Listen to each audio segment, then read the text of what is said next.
It was the 9th meeting, February 9th. I'll go ahead and take a motion to approve minutes for February 9th. So moved. Second. Motion and second, any other discussion?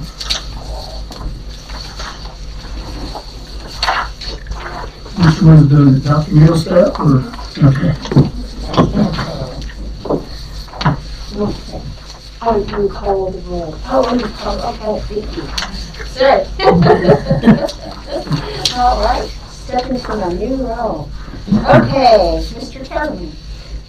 And you always do the vice chair last. Last? Okay, my old rule, you always do them first. I'm learning quickly. Learning on your feet. What rank grow on the totem pole? All right, well, I start over here. How's that?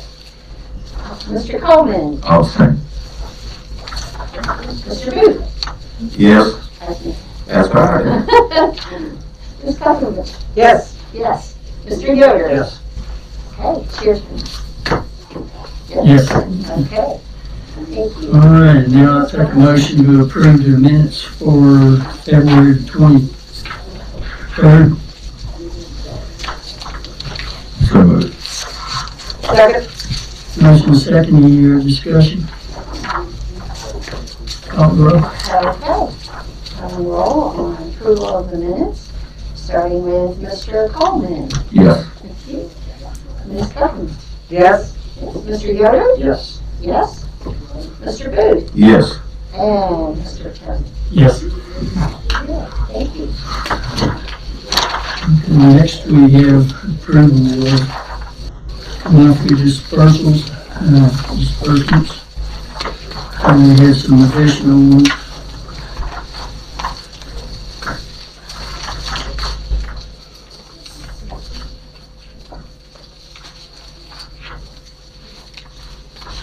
I assume on page 7, and then the additional one on page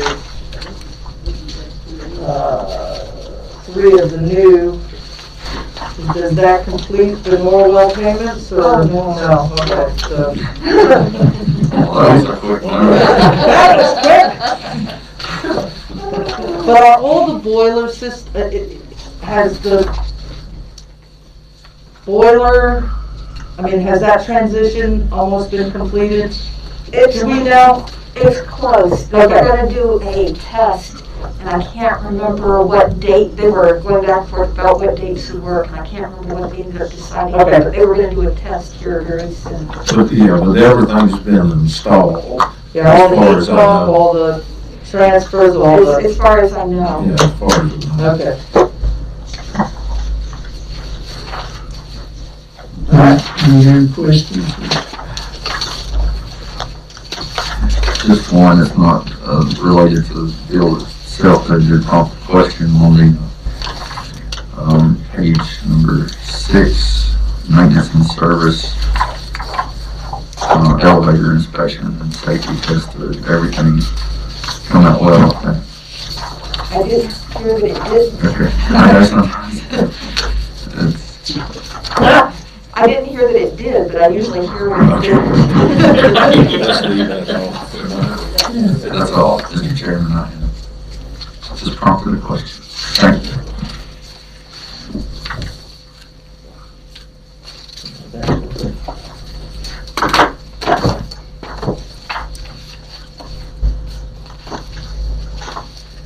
Any other questions?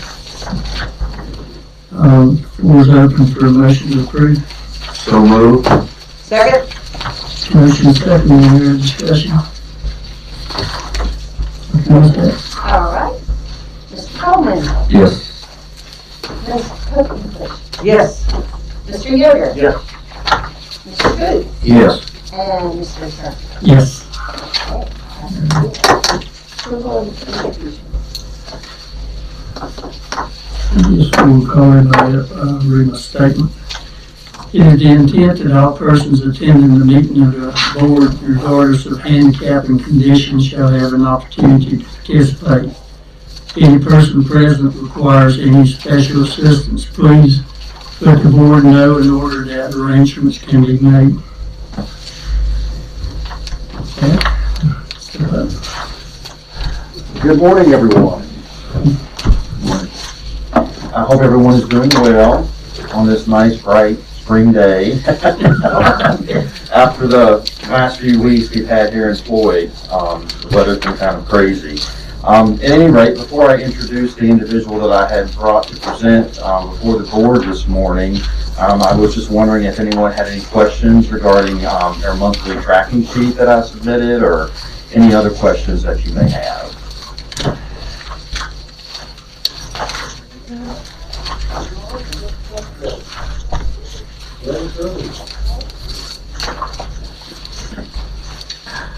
Okay, all right, well with that, I will introduce our newest employee downstairs.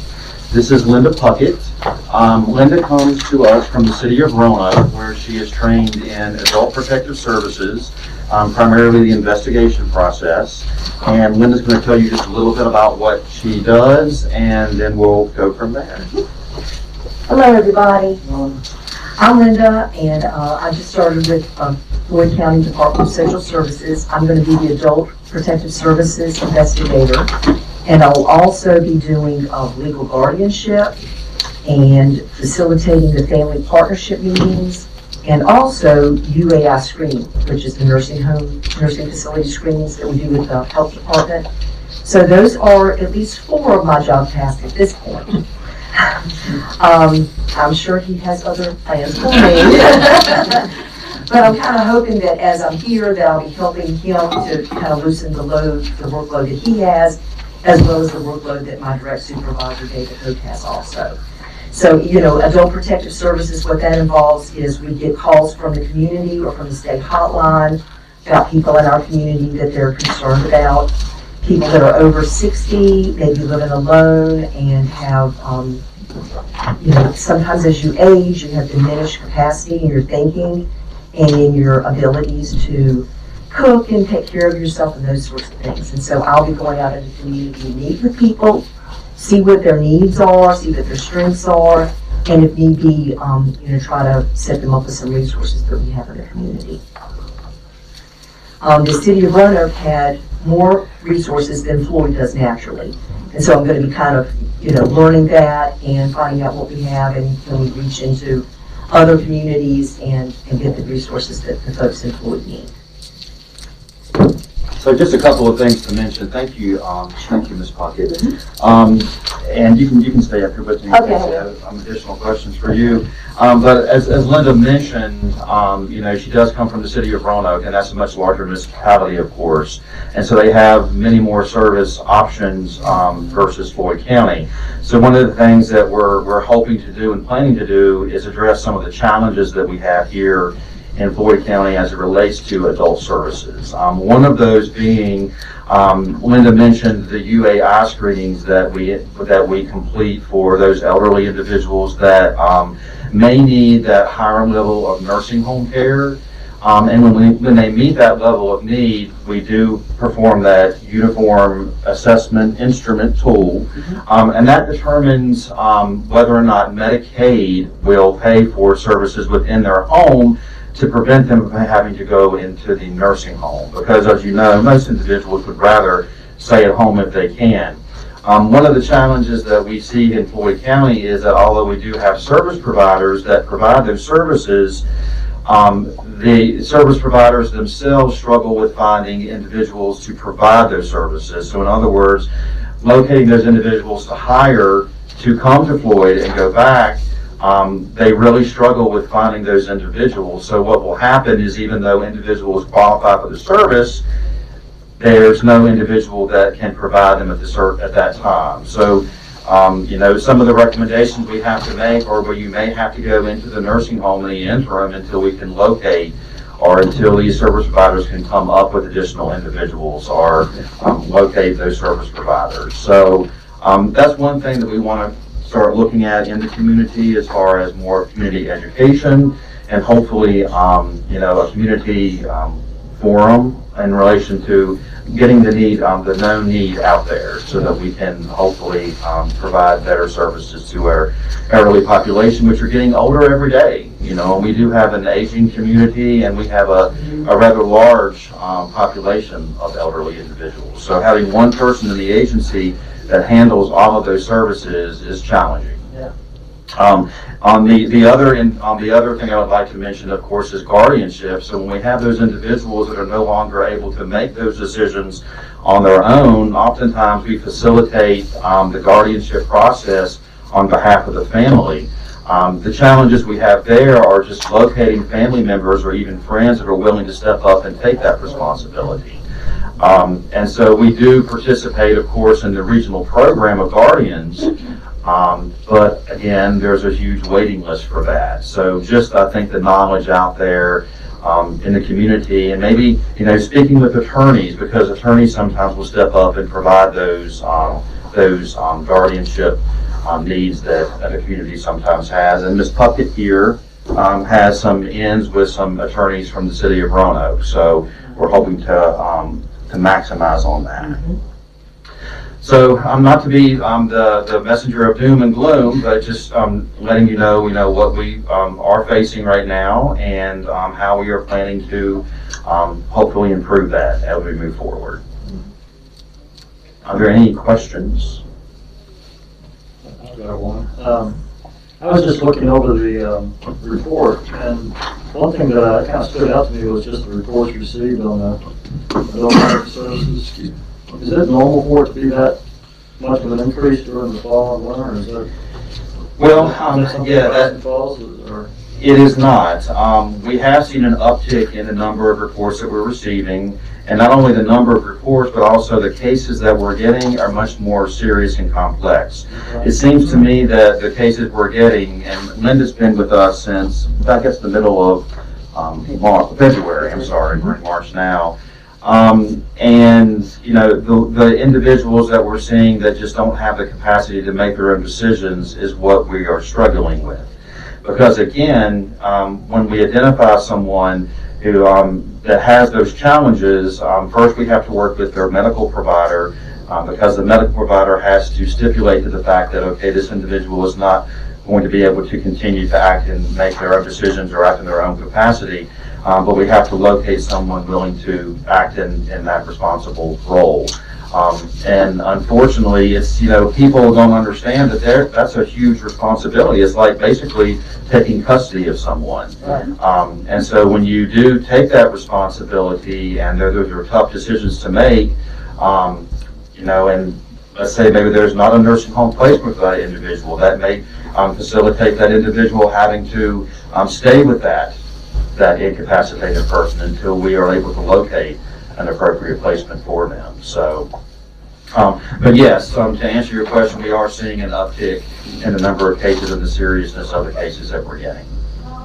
Seems like really important work. I mean, that's something that I think you're right. I think our community is, because of its rural nature and elderly population, it's really important. And, you know, coming from social services, APS is kind of like what we call the redheaded stepchild. But I did read something last evening that with the coronavirus, or the new bill that Congress is working to pass, that there is some significant funding for adult services in there, and that's going to be disseminated down to the locality. So hopefully that will give us some of the substance that we need to improve our services. So, do you feel like if you were to go back and look at July 19, August 19, September 19, on and on, do you feel that there may be a correlation between the coronavirus and some of these problems? Do you know if in general there may have been an increase because of it? I don't know that in relation to coronavirus, unfortunately what would happen are oftentimes services that were in the home would stop. Correct. Because the individuals who are providing those services either did not feel comfortable coming any longer, or they became sick themselves. And so I don't know that it may have even been during those times that we did not receive all the referrals that ordinarily we would because those service providers were not in the home. For example, when we complete the UAI screening to determine eligibility for Medicaid services, typically the health nurse and the social worker go into the home to assess the situation. Since COVID began, we're doing all of those processes over the phone.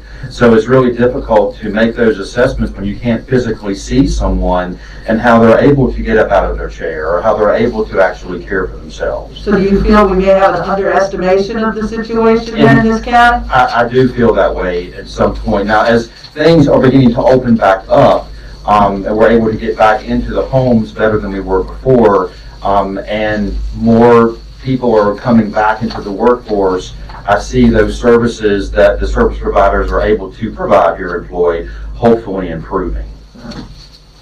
Yeah, I second what Supervisor Lawrence said, Yoder said about this being a significant situation for this county, as this county not only ages, but more folks that are moving into this county are at or right below retirement age, which is now 55, 57, 60. So, nice to meet you, Linda, and welcome aboard to the, being the third Linda. I was thinking a minute ago, we don't have to go.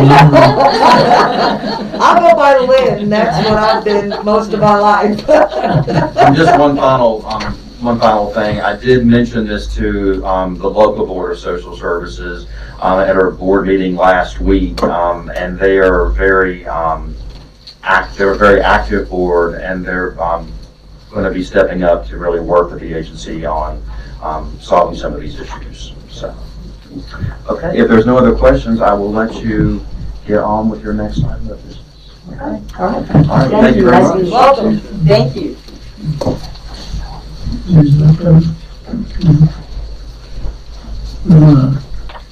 She was too late to get on the agenda, so we don't let her go ahead and speak, before I'll make a motion, we add her to the agenda. I will be very short. We got a vote. He Motion second. All right. Mr. Coleman. Yes. Excuse me, Lynn. Oh, I took the wrong. Yes. Mr. Yoder. Yes. Mr. Booth. Yes. And Mr. Smith. Just formality. Oh, sorry. Hi there, everyone. My name is Susan Iko. Nice to meet you, Dr. Millsap. I'm here today to ask the county to consider waiving some building fees and townhouse review fees for some projects that are going on. While I don't expect it to add up to tens of thousands or anything, every little bit helps. I know that right now Habitat is getting ready for their townhome project and submitting plans and will be in need of this service, so I'm asking you about that specific project. And might as well go for the whole 9 yards here and ask you also to consider this for the grant that we were awarded, which is starting rolling and will be coming up more actively as things go on. I know it will be tight because lumber prices have gone up so much that we complete these projects on target. So I'm asking you to consider waiving these fees. In addition, if Fish were to come up with any project that needed a building fee waived, I was wondering if you would consider that as well. Currently, to keep you up on what's going on, we haven't been going in homes doing critical repair because of the volunteerness and COVID. But while Habitat is getting ready to start our townhouse project, they have volunteered that their building employees would come to Floyd and service for no cost to us the homes that we couldn't get to repair. And it's possible some of these might need a building permit here and there. So that is my ask, and I hope you will consider it. All of these organizations are 501(c)(3)s, Yes, are they are. nonprofits. Yeah. Yeah. Well, the grant, I don't know if that's a nonprofit. Well, I was talking about fish and Yeah, habitat. definitely, yes. The grant, I think, would have to be looked at separate. Okay, well, I thought I'd throw it out there since I'm up here. No, I just want to make sure that, I thought they were all, fish is definitely. Definitely, and habitat Habitat, as yes. well, absolutely. And just to give you one piece of information, we're trying to keep those habitat homes in an affordable range. They're workforce housing at the like 130 to 140, 140,000 range.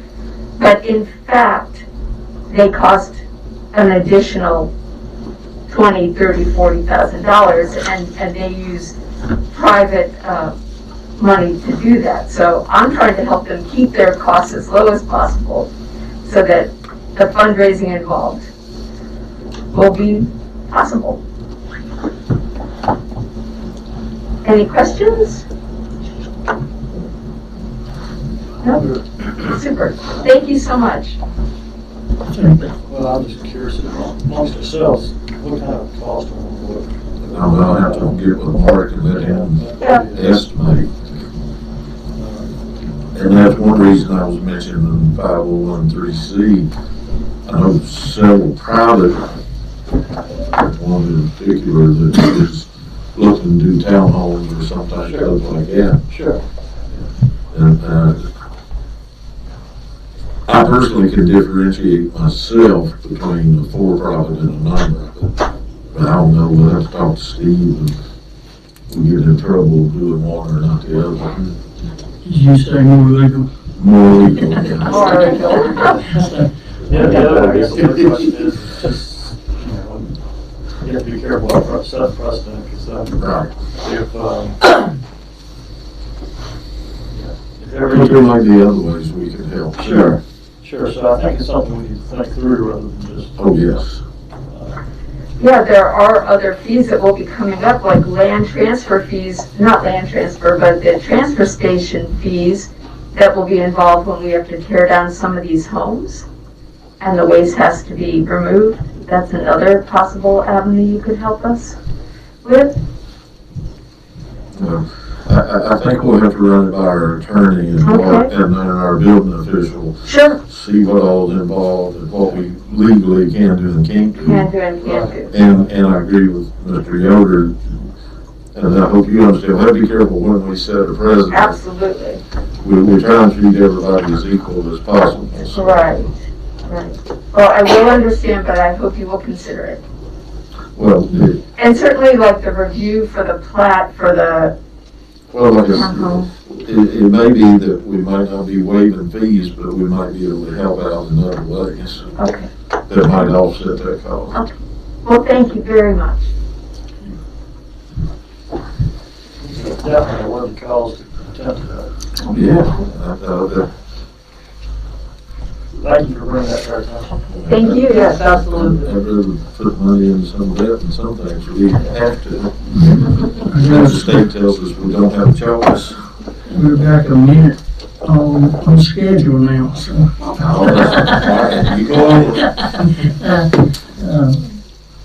I'll go ahead and open up our public comment period. If you make a public comment, be sure to state your name, the district you're from, limit your response to 4 minutes, and it is a one-way conversation. Anyone wish to speak?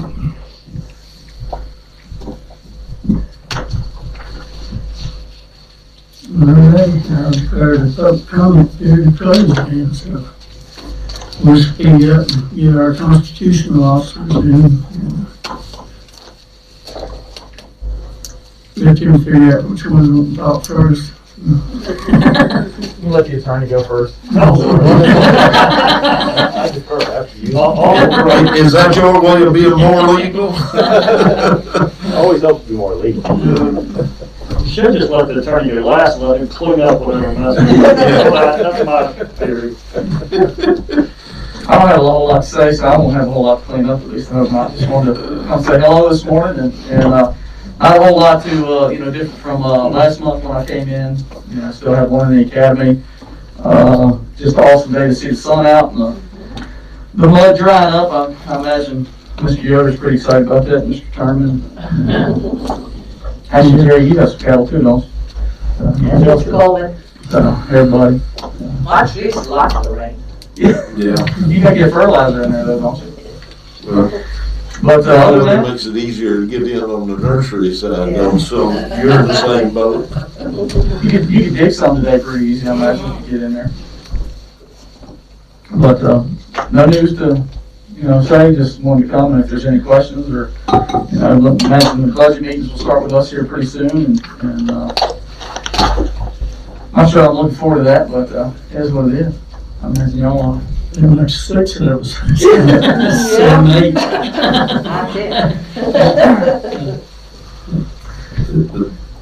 There's so much up in the air, nobody knows what to do right now, really. Oh, trust me. I just read some more information about us this morning that is going back and forth, so. Who knows? I guess we'll all find out probably about July 1. It would be nice to know a little before that, but. And maybe they'll give you a week to vote on it. Give you a week prior. So. But there's no questions. I'm gonna head on back to circuit court. Thanks for what you do. Yes, sir. Yes, sir. You saying back? No, I was You got a saying, question? see? Oh, I thought, here we go. Good luck with the attorney. Just count fingers when she does it, And he has his legal pads. Did y'all watch it?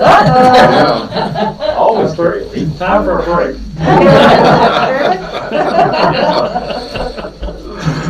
Hi, how y'all doing this morning? Seems to be a good enough mood so far. Hope you're doing well. Well, we'll see after. Hope you're doing well. Doing all right. Sorry it's been so long since I've been here. I was realizing I haven't been here since last June. That's been a while. As A year or two. It's just one of those things. It's been one thing after another this past year. Well, of course, this past year has kept us all pretty busy. There were 3, maybe 4 things I wanted to touch base with you on. The first one was that I saw in the last board meeting there was some confusion or misunderstanding about what happened with our phone bill. And I wanted to come in and clear that up because that's something that's been a concern for us as well. As you may recall, when we were getting through that whole issue with the hacking and so forth and redoing the computer systems and so forth, we weren't on the county phone system anymore because the phone system is tied to the net computer system. And so that's what caused us on fairly short notice, we had to call citizens and get things sorted out with them. Well, what happened from there is that we just asked them to do a system that mirrored what we had in place. And, they're very quick. By the end of the day, they had something up and running. So we were good and going. But what we didn't know until probably about late December, early January, when we started working on our budget, because was that what was actually going on. The estimate, because I came here last June and said we were going off on we were going to have the citizen system.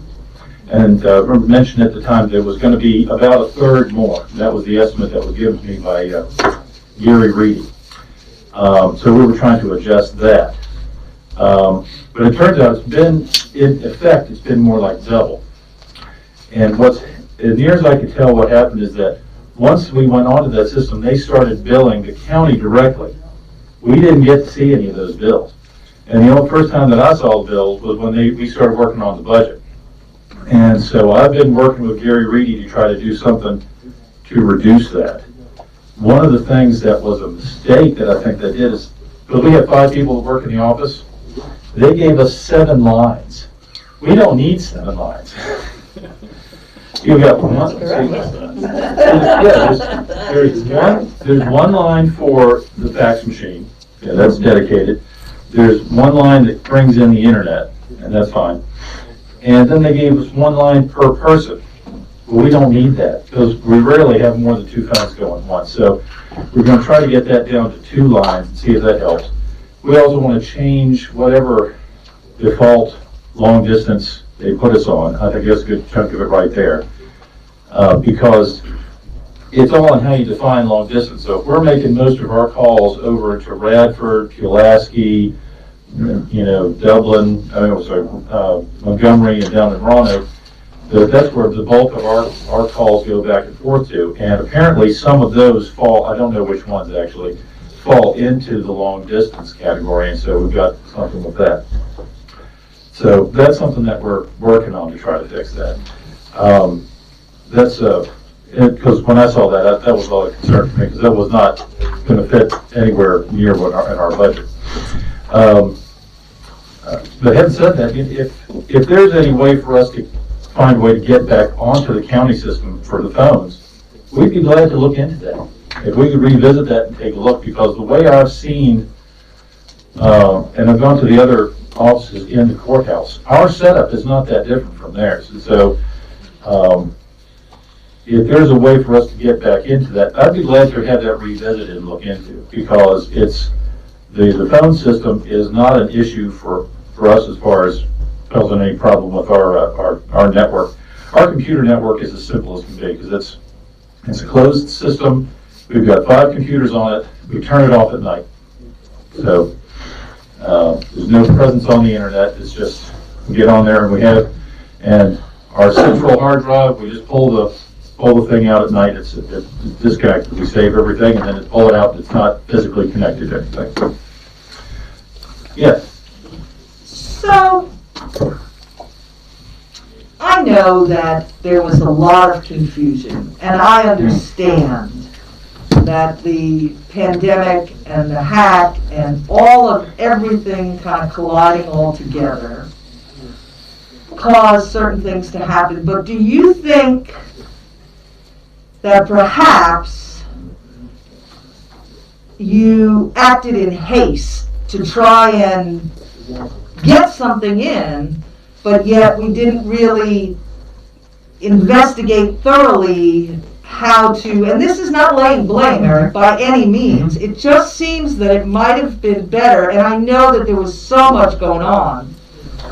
I just think that maybe this is a good lesson for in the future for other departments or anybody that's looking ahead, that we really be more perhaps methodical, perhaps working with a little bit more, I don't know, just care to try and do things, because now you've spent a good amount of money between when it went into effect and, today, and when you started talking with Mr. Reedy over at Citizens. So I just wonder if perhaps maybe,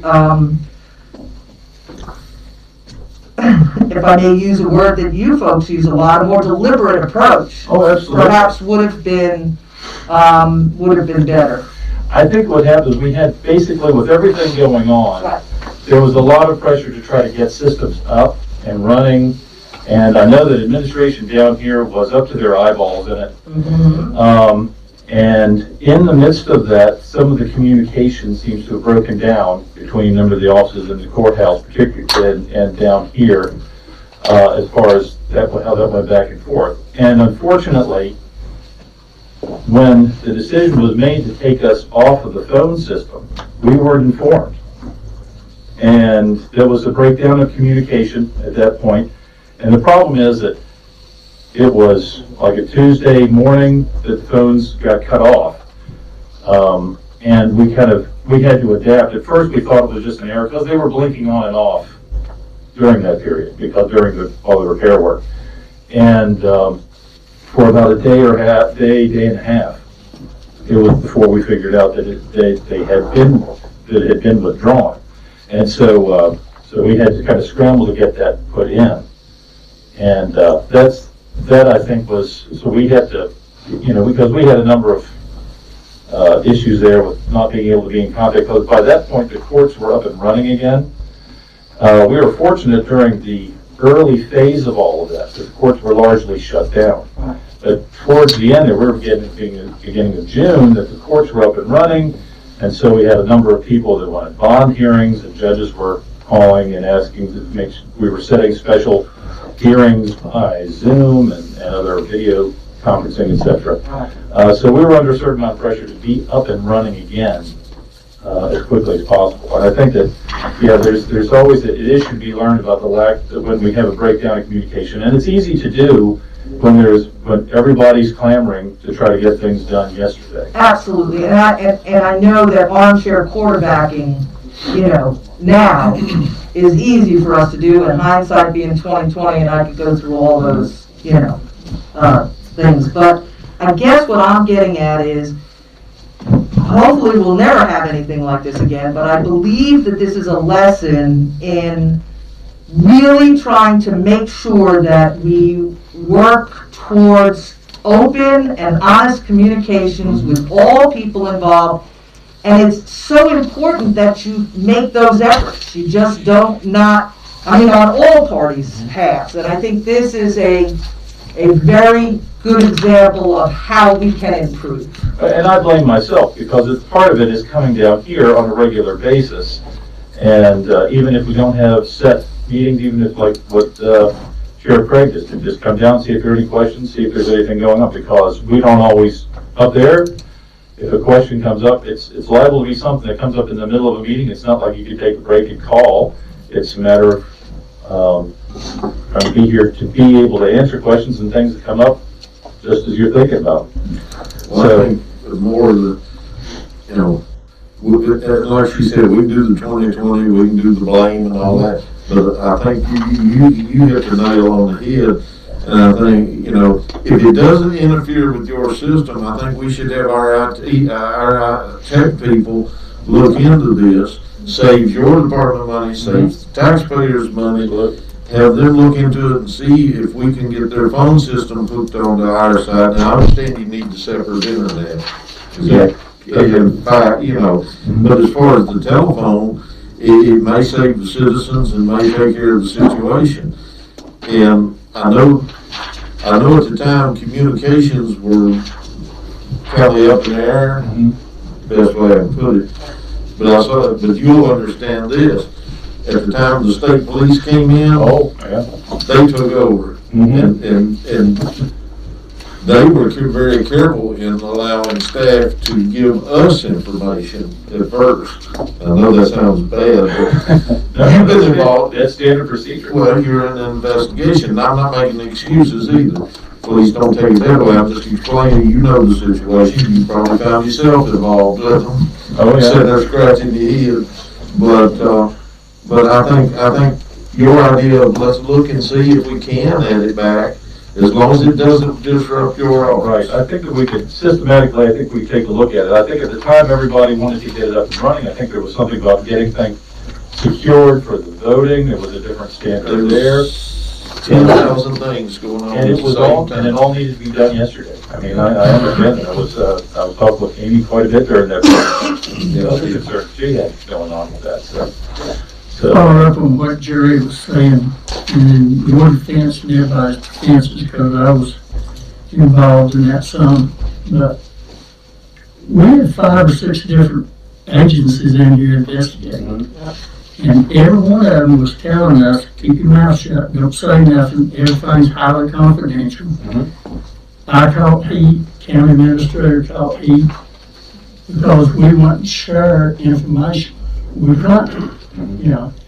And so even with department heads like you and the clerk of court and a few of them, we couldn't say nothing, and it sort of has a catch-22 thing, and so we had to play it the best we could. And I understand y'all's office don't quit working, the general district, circuit court, any of them don't stop working just because something happened.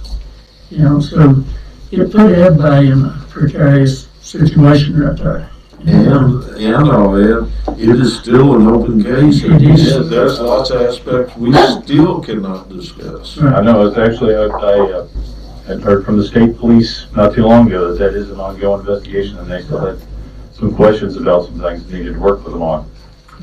But there's a difference between being able to communicate and then not giving any information. I mean, you can still communicate.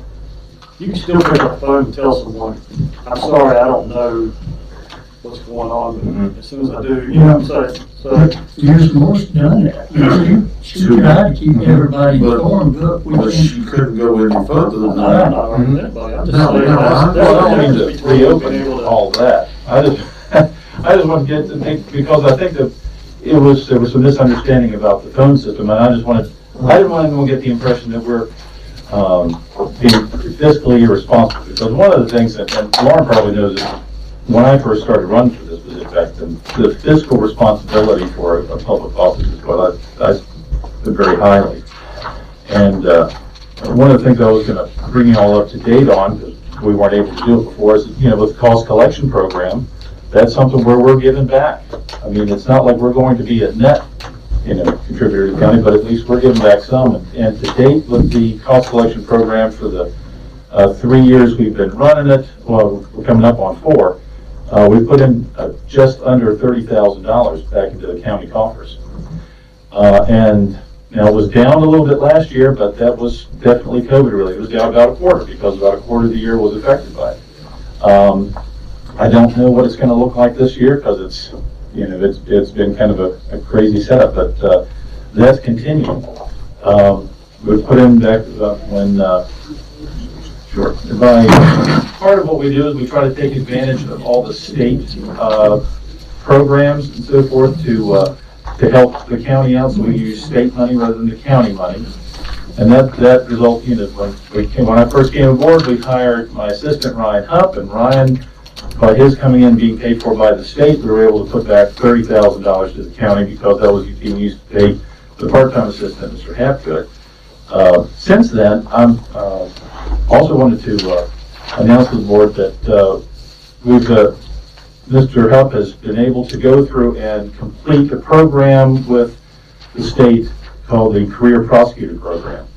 About 3 years into it, we started working on him with that because he qualified at that point. And so by sending him to extra training, by having him complete extra continuing legal education as well as being a trainer at some of these programs that he went to, that he was able to qualify for the Career Prosecutor Program, which has resulted in him getting a 19% raise. It's a boost from the state. It's a state program to try for localities to try to hold on to experienced prosecutors. Because one of the issues that you have is, in Mr. Hupp's case, for example, he's got 7 years now of practicing law. He's an experienced trial attorney. He could easily make more going out in the private practice, and he's had at least one offer so far, if not more. But I know, that's something that's very tempting. He's a young man with a young family, and he's, looking to do what he needs for him. This kind of state program helps us hold on to him, and that's what it was designed for. And so we've made use of that, and that's given him a 19% raise by qualifying for that. And that comes from a state fund that was established some years ago, and we were able to tap into that. So with that and us going and like I said, aggressively pursuing other options to try to raise money for the county as best we can with things to help with budgetary issues. Another one is the asset forfeiture. We have in the past 5 years collected something over 200,000, approaching $250,000 in total amount of asset forfeiture. A large amount of that mostly goes to the law enforcement, back to the law enforcement agencies, whether it's to the task force, the sheriff's office, etc. But those sort of things these are people that were manufacturing and distributing drugs and were able to use some of those assets, convert them into cash, and then turn that back over for law enforcement to help fund training, etc. for law enforcement.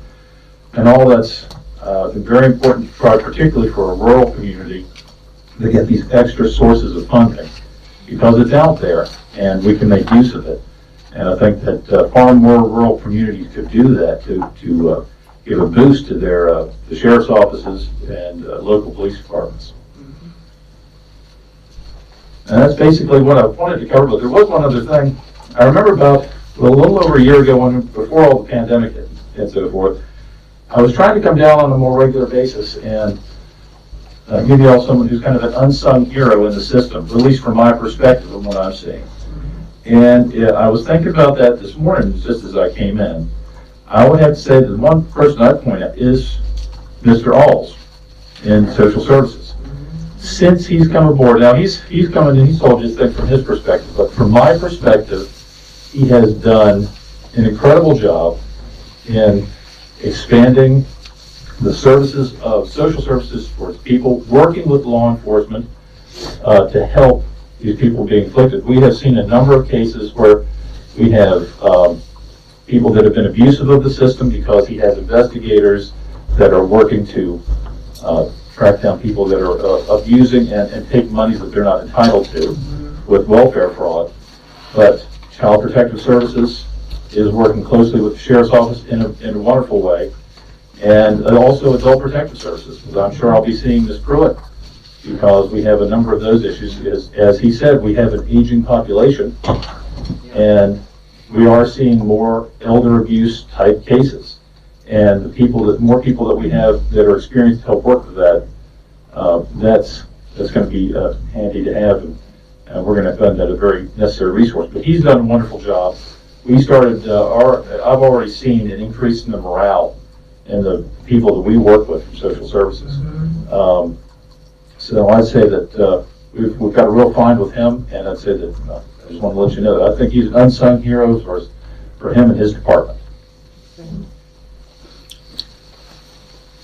Anybody have any questions about what's going on? I just had one.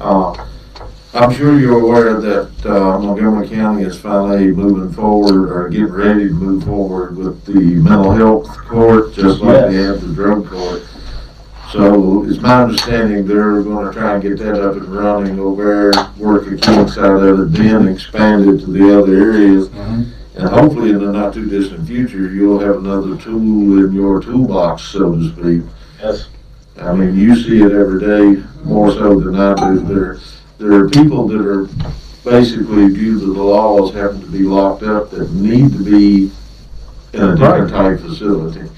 It's a tragedy in the system. You see it all the time where you have people, come on in, that there isn't any other option for them. They come in and because the mental health services in the state have been so drastically curtailed for the past 20 to 30 years in budget savings has actually caused for these people to be put into the jails and the prisons for lack of any better place to help them. So I'm hoping that that's a step in the right direction because law enforcement personnel aren't, that's not really what they signed on for. That's not really what they're equipped to deal with these situations. But it comes up all too often, and they have to deal with it. And I can tell you that the county, they do an exceptionally good job with that. But it is a difficult situation, and I'm so glad to see that I think it's Judge Williams that's taking the lead on that. And I think from what I've heard, the plan is, like you said, to start out over there, and then once that's worked out, then have that expand as part of what he does. And he might come over here. I don't know if if the plan is for him to come over here and hear some of those cases, or let's work into it, or for Judge Duncan, who currently sits in General District Court, to take over that function. My only concern with it is for the ones that have to be committed, the number of services, number of beds, so to speak, available, that's a problem. And I've expressed it with the state every chance I get. I think that, and we may, the localities here in New River Valley may have to go in together. The state spends all this money trying to entice business and industry here, but they do nothing in service providers, or almost nothing, for this type of service. And it may be that the planning district commissions may have to go in together and try and pool funds to try and entice someone into an area, so that there are facilities here. Oh, absolutely. I'm sure you're aware with social services, sometimes we have to send clients to 3 states away. Ridiculous distances away. And our people still have to visit. There's regulations on that. You're aware of it too. Yeah. So it's a heavy burden on the Sheriff's Office to do that. To have to drive someone to, say, Norfolk or in Northern Virginia just to find a available bed. I think one of the other, on the other end of that, it's the same sort of issue, is that because there's not as many beds that they have or space available in some of these programs for the state to hold people that have mental illness issues, that we have had, and this happened, I think, about 3, maybe 4 years ago, we had a person charged with multiple sex offenses. He was deemed not competent to stand trial, but he was also, at the same time, after the allegations were involving a child, that even though he was deemed not competent to stand trial, he was also deemed not a danger to the community by, yes, by the Psychological Advisory Board, whatever it was called, the group in Richmond that made that decision, reviewed that, and decided that he needed to be released. So we had them all come down, and that was when Judge Long we brought them, all of them down here to answer for that. And I think that his phrase for it was bus therapy. In the end, the only thing that we could figure out was that this person that was charged get put on a bus and sent back to his family in Indiana. We warned the Indiana local community, the law enforcement, to be on the lookout, but that's all we could do, because he was just set to be released. Well, and also, from what I'm seeing in some of the change in laws, and whether we agree or disagree, it looks to me like that you're going to see some of the prison populations going down. Mm-hmm. One thing I've been thinking about is if some of these regional jails, and if you could take part of them for the ones that are most dangerous, Mm-hmm. and actually designate part of those as, it's still part of the jail, but as mental health, or whatever terminology they come up with. I'm sure I'm not politically correct here, but you get my drift. And at one time, prisons had wards like that. Well, indeed, we have entire institutions in Department of Corrections that are empty.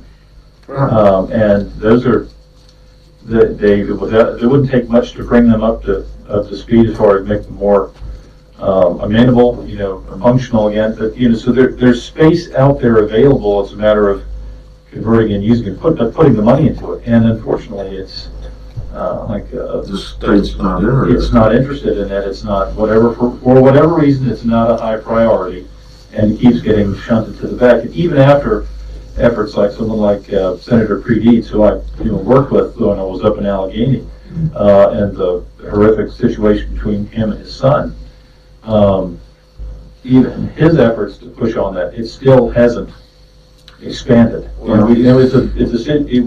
face it almost every day. The last discussion I had with him was 2 years ago, and I think he's kind of come around more to being more in favor of trying to keep those clientele with the families, but with treatment. Mm-hmm. And I understand that, but you deal with it. Law enforcement does more than I see, and while there's people that need just the mental health, there are also people that need mental health and the incarceration, because they are a danger to themselves and public. Yes, there's a significant portion of those that are a danger to themselves and others, and the only reason that they're turned away is that the definitions are changed in a regulatory manner, so that we can say, well, now we're going to, instead of being at this level, we're going to say that it have to be at this level in order to go in and be held. So everybody below that can be released. And it's just an administrative decision. And unfortunately, people are being put at risk, and it doesn't serve the public. And I'm sorry, I didn't prolong it, but I just wanted to hear your opinion on the mental health court and how you thought it would go. I'm hoping that, I guess the concern we're going to have, and I'll tell you right front, is that with all of these things, like with the drug court, it's got to have the right support from the other agencies in the area. And even what we're finding with the drug court is that there are still certain limits to what we can do with that, because it's personnel. One of the ongoing issues that we have with the drug court is having enough personnel to check out, because the people that are going through, we're trying to work through the addiction process, they need a lot of attention. And this, some of them, are maybe they'll make it, maybe they won't, but they need to have that attention almost every day to be reminded. That's particularly early on in their process. They need to have that before they develop the skills through all the programs that we're putting them through to get to the end themselves. And that's where we're seeing a lot of failure with the programs early on, when we just don't have enough people to make the daily contact with them and stay in contact with them on an ongoing basis. Because that's the toughest part. You need to have, because these people have their crisis, it doesn't happen conveniently between 9 and 5. Right. Exactly. It'll happen 3 in the morning when they're deep in Indian Valley and they don't have cell phone coverage. Because you're the closest. He's just checking to see if he was awake. He woke up in a hurry there. I think he was awake before, but he definitely is now. Well, I think that's all that's on my legal pad.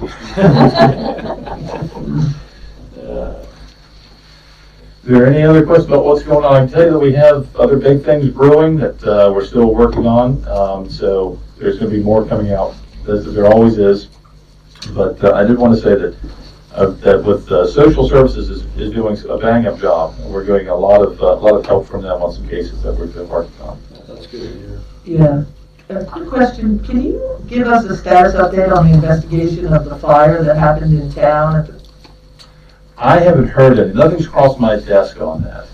I do know that involved juveniles, Right. and I believe we've had at least one successful prosecution out of that.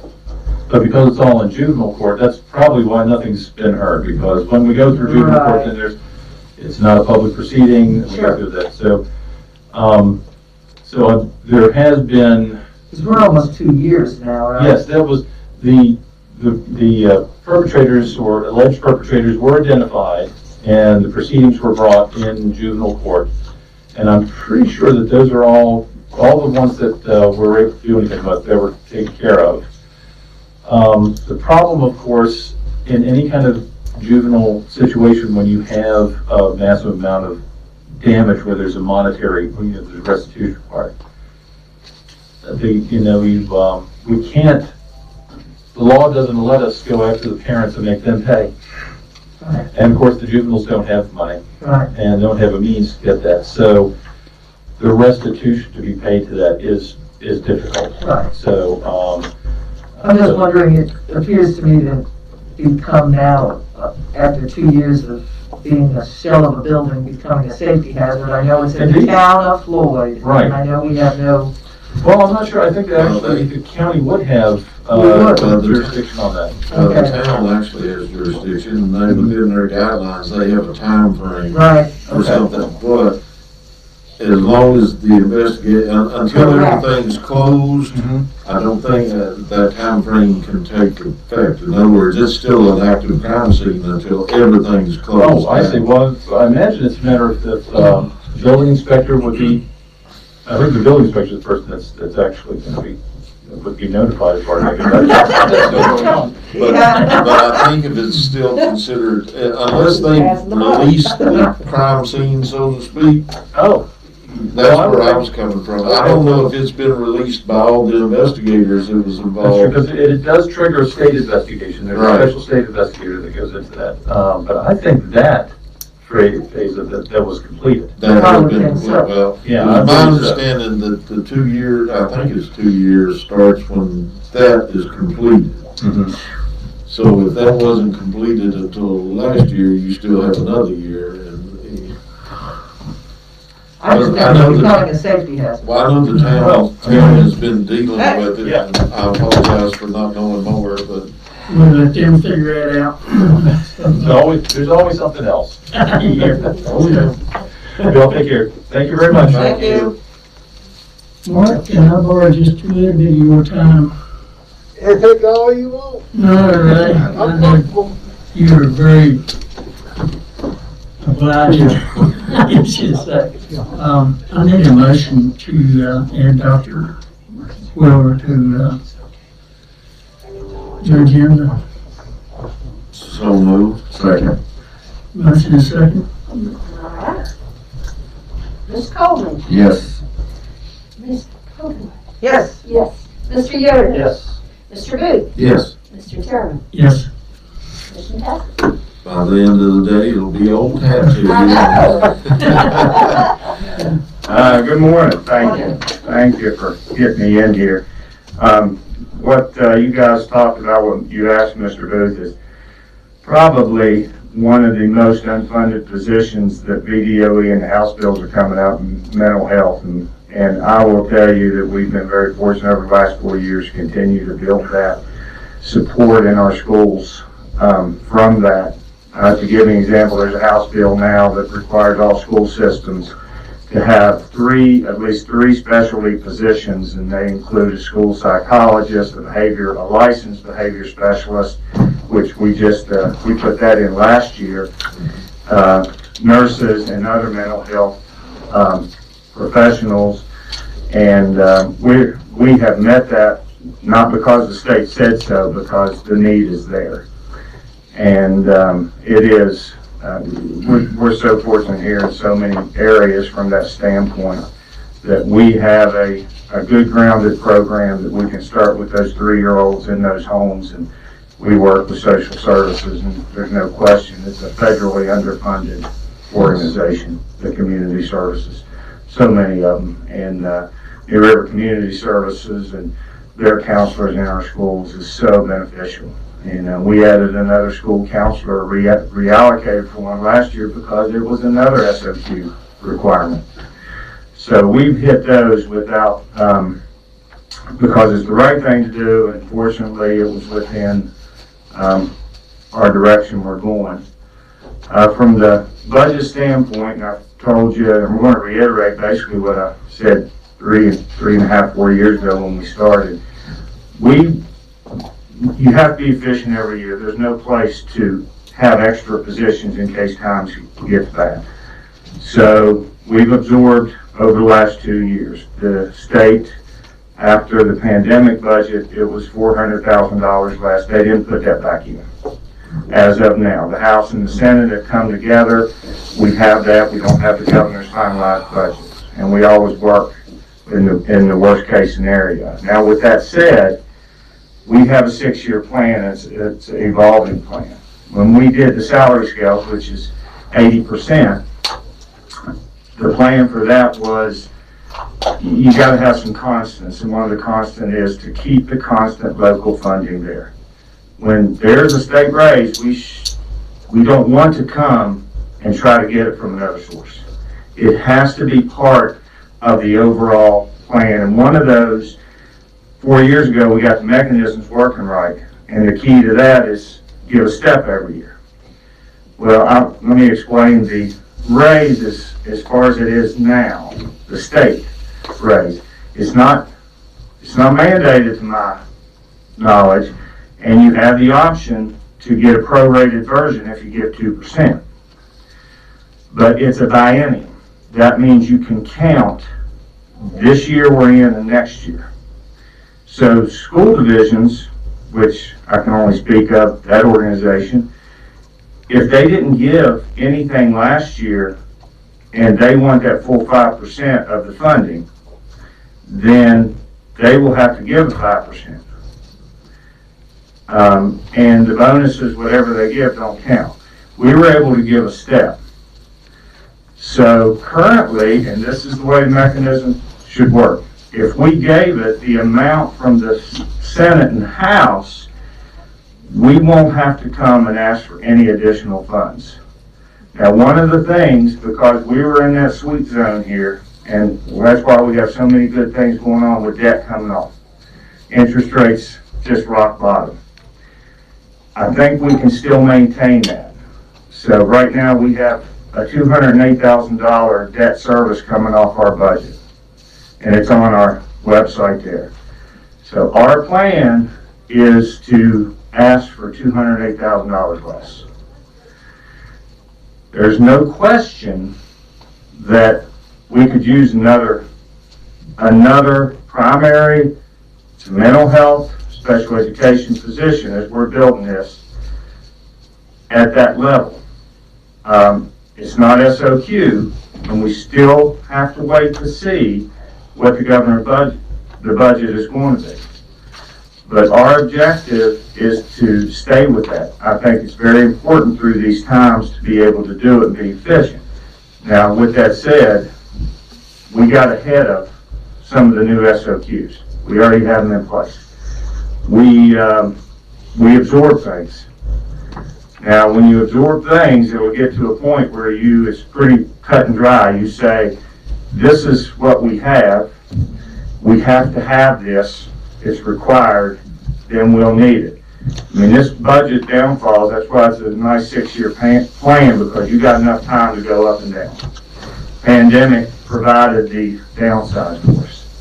So right now, coming out of this, which we should, and I know sales tax was up, but it looks like the state did not increase any general education funding. The sales tax went to the 5%. It looks like to me. We'll see with the governor. But right now, we're going to do our best to stay on that track. I mean, there's no question we could have asks, but they would be student services type acts and not anything else from that standpoint. So, but hopefully next week, the governor's budget comes out, it goes to the Department of Education, they put it on their template, send the template out, we download it, plug it in, and we'll see where we are at that point. But that's the plan. We knew this was coming off 3 years ago. And a couple other things we started with our budget. We financed our own buses and we financed our own technology infrastructure, which is very big because that was a finance that didn't cost us anything, but we know that's ongoing. And once that's paid for, it comes back to us to be able to do it again. So we have some things that are going to come back up to provide needs. Buses is always a need, and technology and some of the resources. So that should continue, and that makes it easier to be able to do this. So hopefully we'll be able to do it. We'll be able to sustain. Our goals is to provide the experiences for our students and provide them with the greatest resource. Greatest resource is the teachers. They do a great job, and great job this year. So we're very, very fortunate. And last week, the American Association of Pediatrics, the Virginia chapter, talked to all the superintendents. And just like Mr. Branscombe said, they said there's a shift now. Before, we were worried about hospital beds being overrun with COVID patients. Because school divisions don't have in-person, the mental health care for adolescents is being overrun in this state.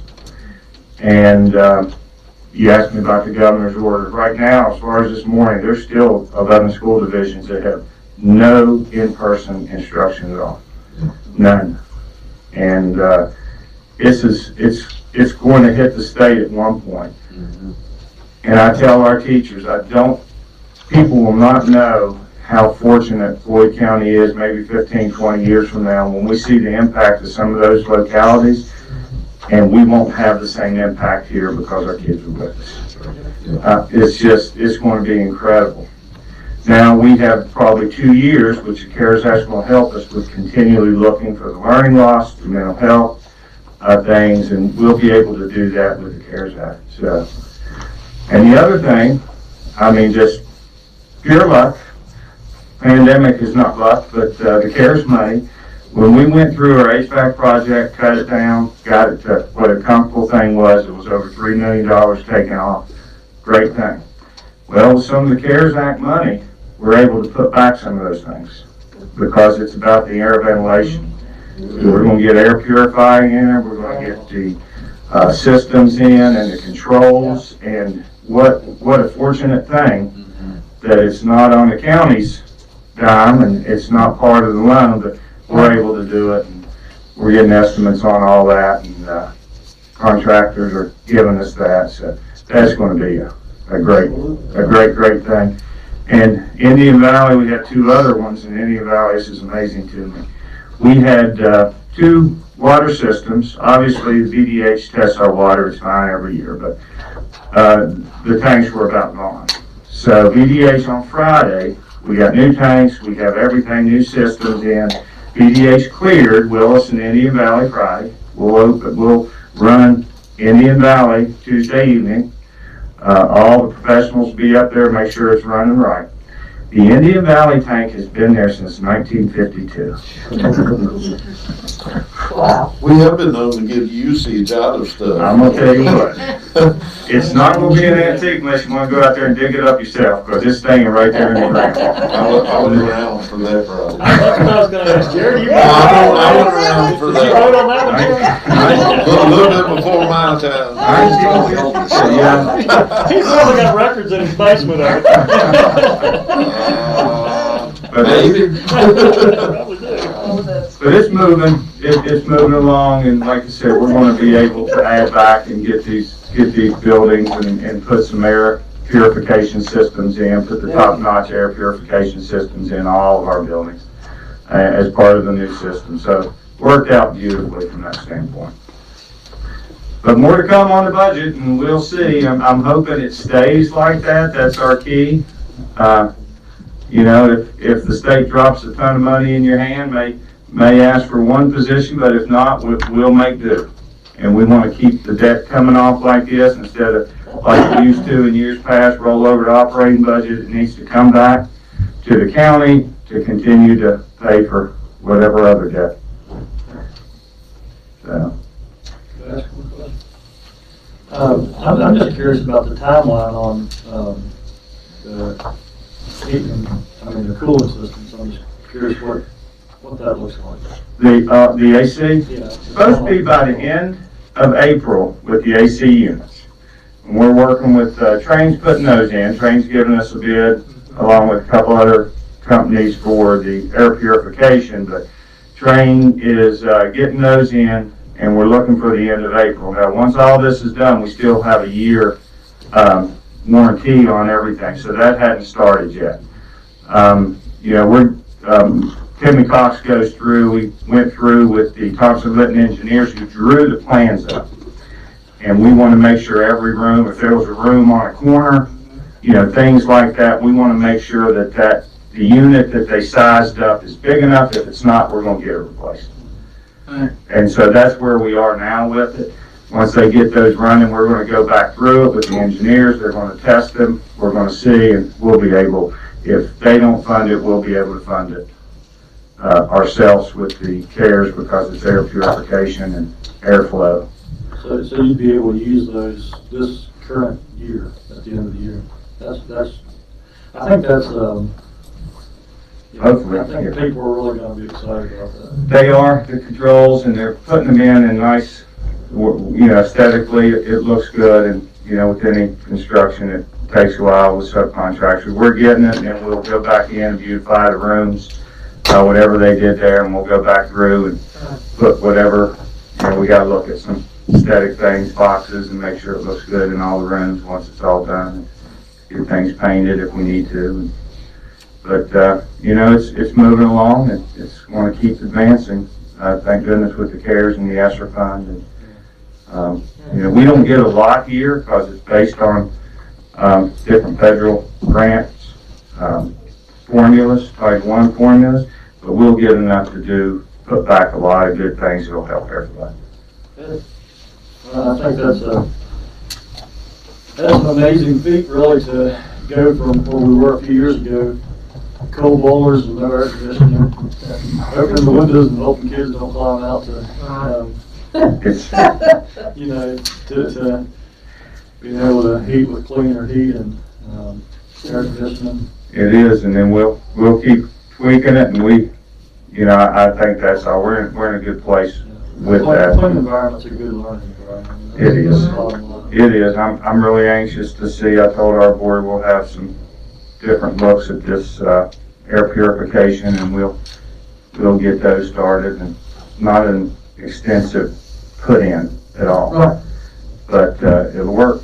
I just want to say thank you to you, because I think that's something that, it's going to be a huge help for our community for a long time, because, I heard from people that were thinking about moving to Floyd in the past, or people that lived here that were thinking about moving because,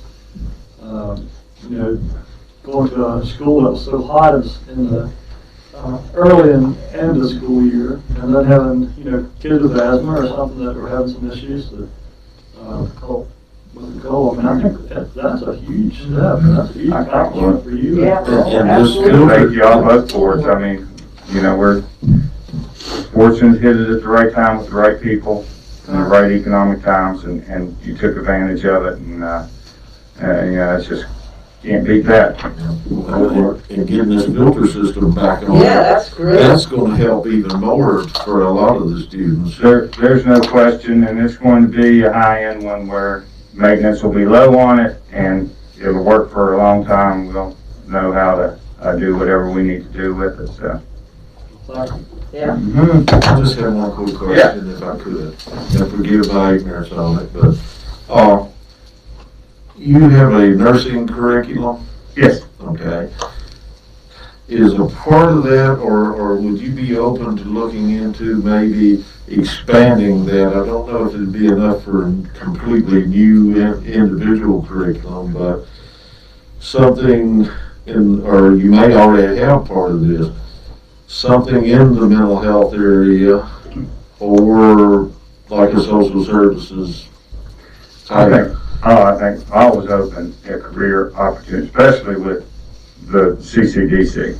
Right. We're corn footers today, digging footers, corn footers today on that. I'll have more updates on that later, but I was open to that to see what we have. And we talked before, we're making changes to our internships next year, and there'll be more and more, especially, the senior year, and part of the 11th grade year is going to be totally different when this center comes up. And I absolutely always open to it. We'll see what the state, I'll definitely look into it, see what the state offers curriculum-wise, and as we grow this and see what the interests are. But that always happens. Those are areas, like right now, we've been talking about carpenters, electricians and stuff, welders. But those are areas that are caseworkers and those associated with mental health. There's a shortage in those areas too. And most of the time, and I'm glad we got her, but just like this morning, we got a lady from another department. Well, you're doing a shuffle all over the state for those that are qualified. And I think it's an area, if the interest is there. Now, me, I'm fairly tight, but I don't want to throw away good money, but I was just wondering if you would be open to maybe expanding that curriculum, or if it was even possible. I think you can always look at it with connection to NRCC, see what programs they offer, because you stem it from what we're doing, and they can continue on, like we do with a lot of programs. No problem there. I appreciate the focus on mental health and caring for all the unique individuals that we have and unique children that we have. So, thank you all. Thank you. Mark, I appreciate you being so patient with us. Oh, you're very welcome.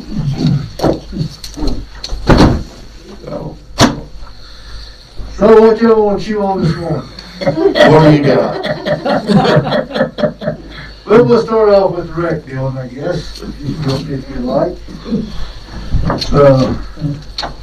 The young Tabitha has got things here on the computer screen.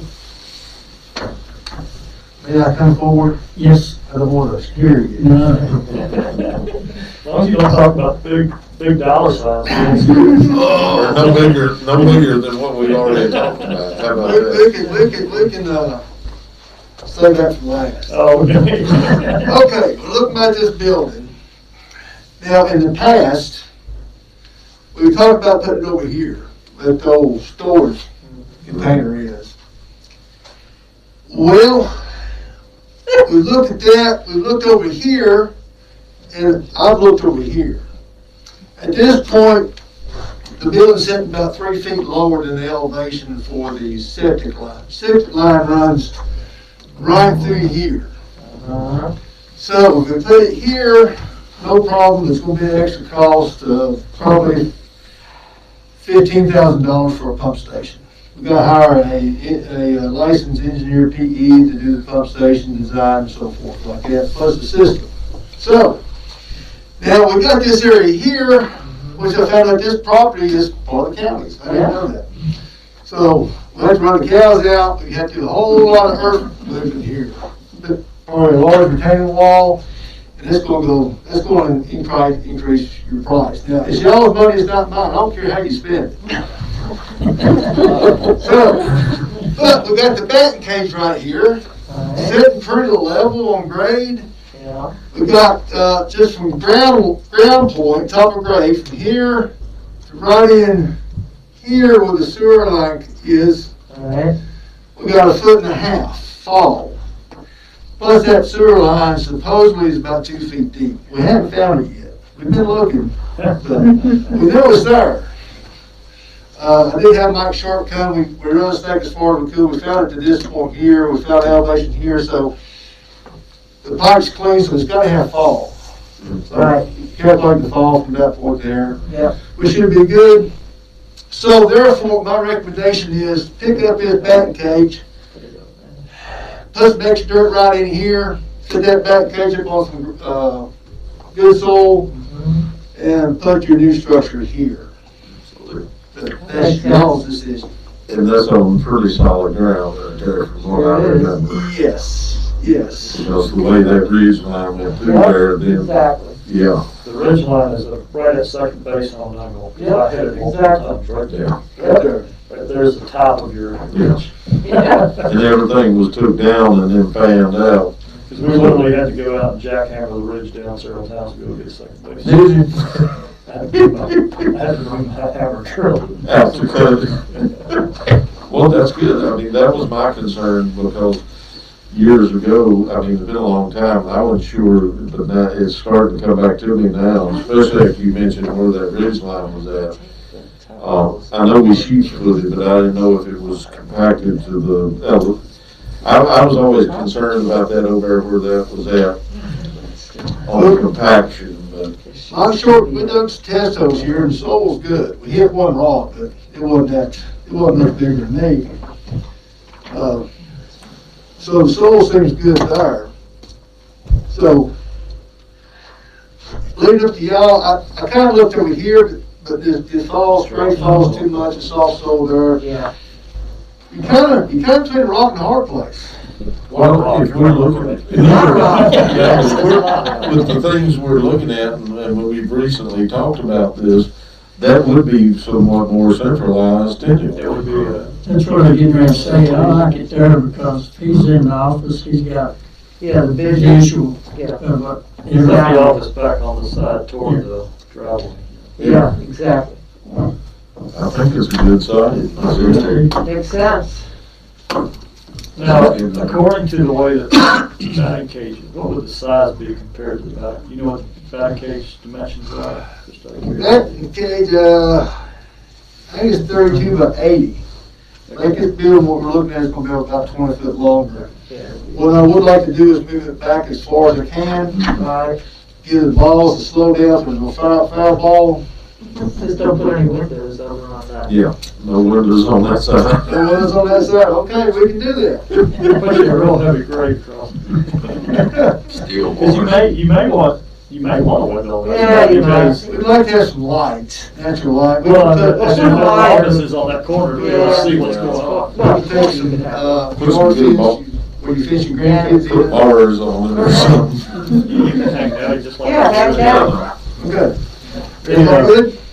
I think so. All right, next please, young lady. Next slide. One All thing. right, now, when I first showed y'all this, I looked for a 10-foot roof all the way through. But to save some costs, I've got a 10-foot ceiling height here in the garage area, everything else will be 8-foot ceiling. That's great. We'll just run the ductwork in the attic All right. and go with that. Garage door, a couple windows in the storage area, double personnel door coming into the storage area. Make it a little more easier to get things in and out, coaches meetings and so forth like that. This is your separation for your office. Is that a solid wall or just a partition wall? This will be a partition wall. This here is a 2-hour partition rated wall. Fire. Yeah. What's your desk be? We're gonna put Vehicles, lawnmowers, everything. whatever. Being built fish, I can't really overlook that. No. Probably should. We good? Oh. Can you back up, please? Yes. My recommendation, we're still gonna go for lumber. Lumber is more expensive now. Hoping it goes down sometime. But we can go with, I recommend standing seam roof because it should last longer. You got no penetrations. Or we can go with shingles. Either way. And we can go with I kind of like hardy plank. We can do the horizontal, we can do vertical. We can do metal if you like it. But then, you know, it's more trimming, more leak prone with that. So my recommendation is a standing seam roof with hardy plank siding. It's y'all's choice. I don't care. You ain't gonna make me mad. And, you know, I'm hand drawing all this, trying to do good to you. But I'm not perfect. Sorry, Justin. You catching me, I know. Everybody else is picking on you. I'm just looking for the sign. So, you know, if you want to get an architect, that's, you know, that's fine. We good? Yeah. Next, please. This is your office layout. I have your personnel door coming in here. We have a 10 by 10 and a half office. This is the vestibule or foyer secretary sits. This is the office that Jacob wants. We got you a straight shot to his office. When you turn the corner here, this is a little bit bigger. We got your water heater. We got a furnace. Furnace is not exactly in the center, but it's close enough where we can turn and make a straight shot. Alright. We got a handicap restroom. Jacob wants a shower. Then we got this is going to be kind of his break area back here. If he wants to put something, he double zinc, washing the uniforms, washer dryer, and out the door. Just a basic office setup. To the left would be the, This is storage. storage. This is going to be storage. Yeah. Okay, next please. Same thing here, it's just showing the window layout, dimensions for the windows, dimension of your doors.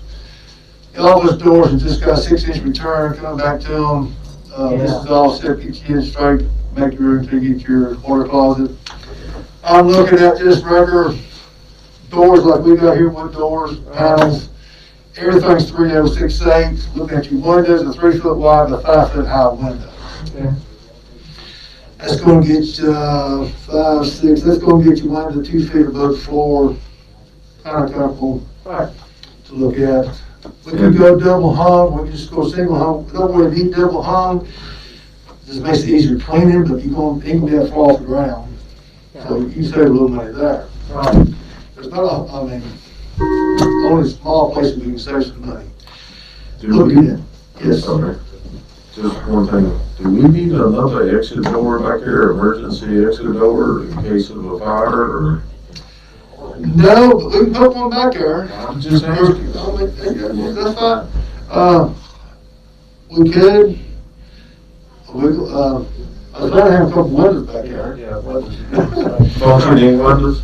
Yeah. Oh, well, that'll do it, as long as they're not over a certain height. Per code, when you get an office load less than 15, travel distance is only 75 feet for unsprinkled structure. So we're within that limit.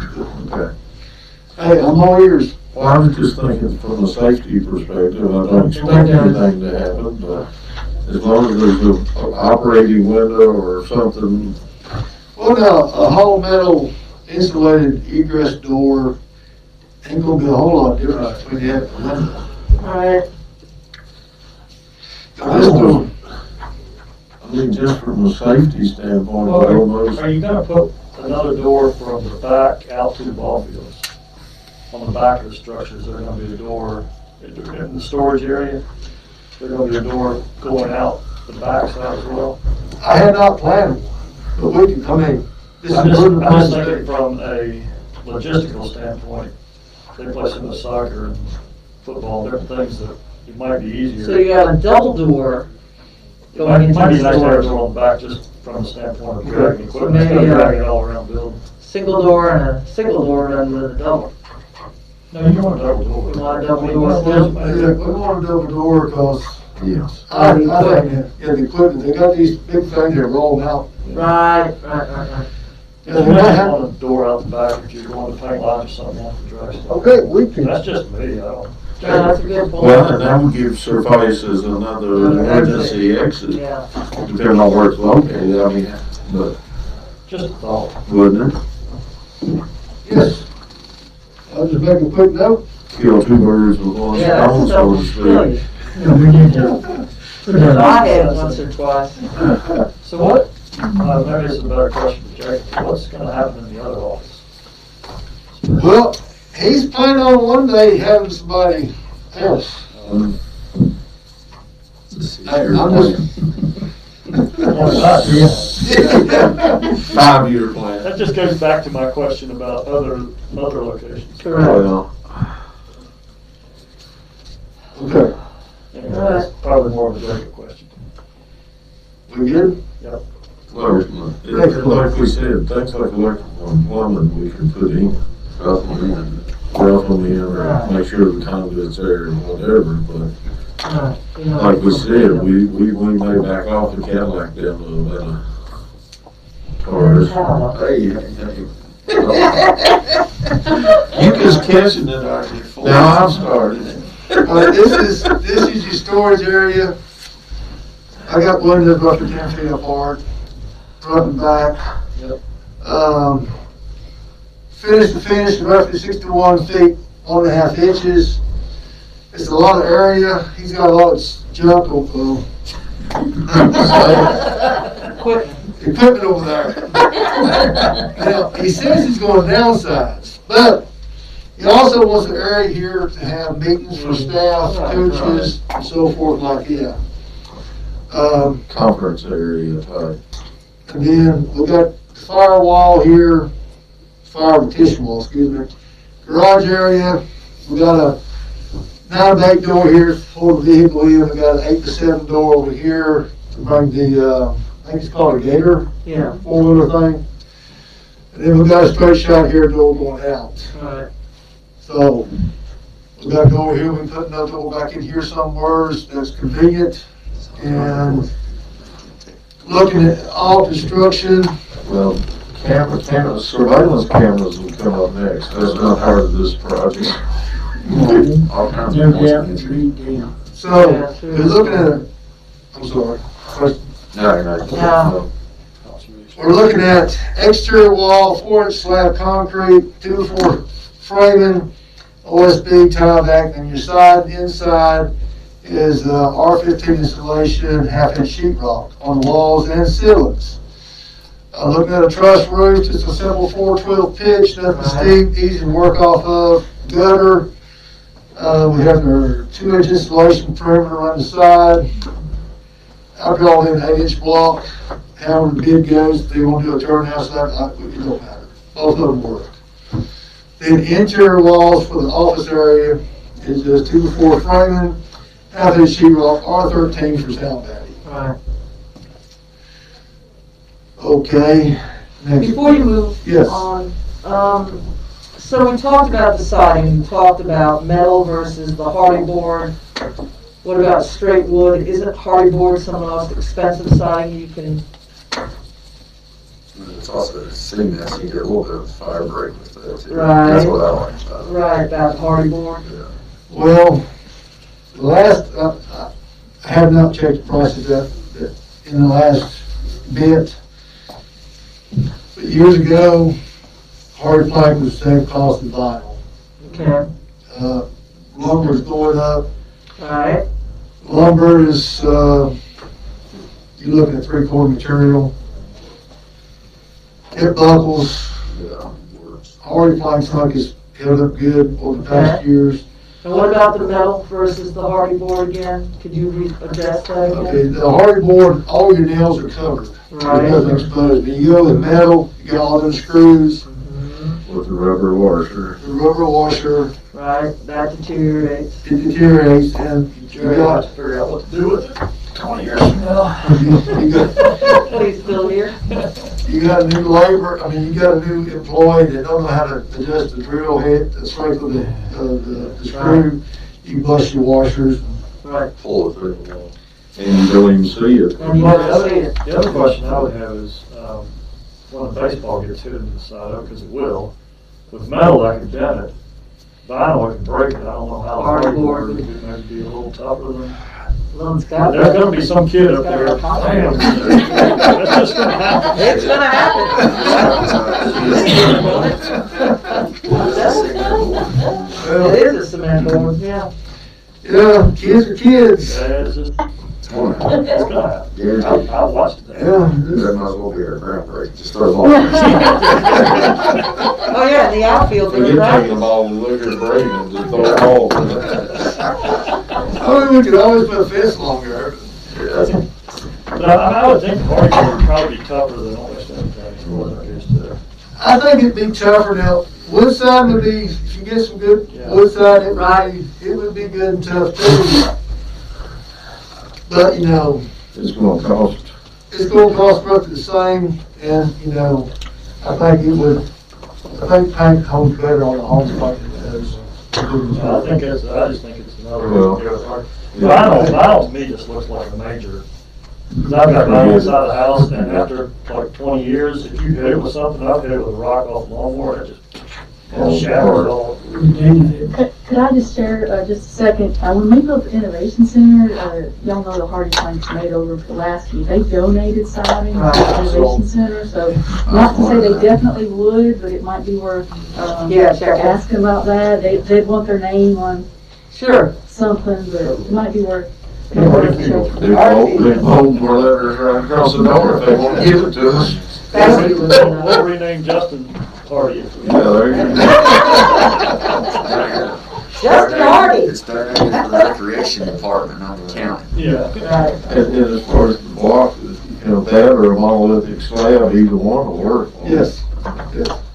Does the area where the parking vehicles inside, is that gonna be thicker, or is that just gonna be a stronger strength, 4 inches?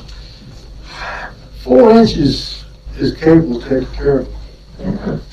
We'll make it thicker. No, I was just asking what your intention.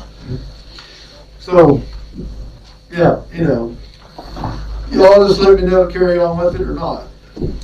On the heating and air, you run 2 different systems, one for the storage and one for the office, or you? Well, I look at one unit. 1 unit? Okay. Would you run a zone system? I'm sorry. Would you run a zone system? I'm just wondering if the storage needs to be kept at the same temperature as the office. yeah, Especially in the winter when we're not using a lot of stuff. yeah. No, that's a good thought. I was thinking about just one zone, but Yeah, do a double zone. There absolutely. might be some cost savings long term to not have to keep, your Heat. storage Right. cool in the summer. I hadn't thought of that. I kind of, on the garage area, you know, just looking down the road, who knows where this thing will be 10 years from now, but I wonder if there'd ever be a potential for a subcontractor or something. Yeah. Man, like I already considered 6-inch slab in that portion only. I know that 4-inch would handle what they have, but if there come a time that they started working their own fields and needed a, small subcompactor Something a tractor, little heavier. might be money ahead, just put Maybe 6-inch trails, trails. some of the trails that they're working. Yeah. I mean, 6-inch would probably handle most anything you ever had on so Oh, yes. Yes. This is where more than one mind works better. I don't know, honestly. Okay, yeah, we can put double zone. Now, the garage area won't have no heat. Yeah. No heat. If it comes up, something needs to be there, I ain't gonna put a nice more heat. And it's just gonna be R13 in all the interior walls? Yes, that's just the office walls, this for sound bag. Yeah, all exterior walls be R15. Yeah. Yeah, R30, Now, your heating, we're looking to put it in the attic. We can do 2 zones. Now, I talked to Tim Bickers. Alright. He's gonna help me look at some other projects that we may or may not talk about today. Is a 4-ton unit. We can do a 14 series, it's gonna cost around $16,000. Now, if you have an old system at home, that thing kicks on, you hear a hammer, and when it cuts off, you hear a hammer. Now, it's using more juice, and we go up to I didn't scare you, did I? Okay. You can go up to 18 and 20 series, which is going to run about $20,000 to $22,000. But it's working. Trinity has moved in, upgraded, everything's getting better, supposedly. It's like your the Vichy units, you hang on a wall. They're more sufficient because, thank you, because they don't work so hard kicking on and off. It's variable speed. It goes, it's slow, it's easier on the engine and so forth. Sure. That's what I've been told. So either you go ahead and pay for the cheaper unit, pay for more electricity every year, or you can go forward and buy the better up-to-date unit and pay less on electricity. Well, I see an Appalachian's going up on the roads. July 1. So I recommend going with the 18 and 20 series and pay up front and be done with it. But it's your money. Well, it's taxpayers' money. So, Yeah, they keep saying that. I've been working on some specs, so I didn't get this all in. So we're looking at the lights. More like this one. I'm over 50, so LED lighting, looking at LED lighting. Right. So, and talked to a company in Christiansburg. Kenny's gone up there and talked to him, took plans, he's got the number of lights, so it's working play out. So looking at LED lights, just mount to the ceiling, nothing fancy. And there's the options of something like that, and with exchangeable bulbs, is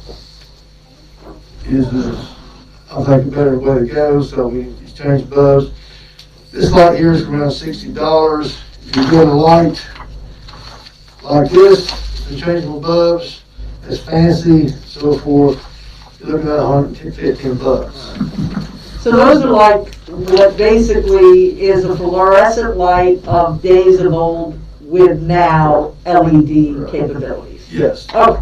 And it's interchangeable. Yeah, we redid all our fluorescents in our basement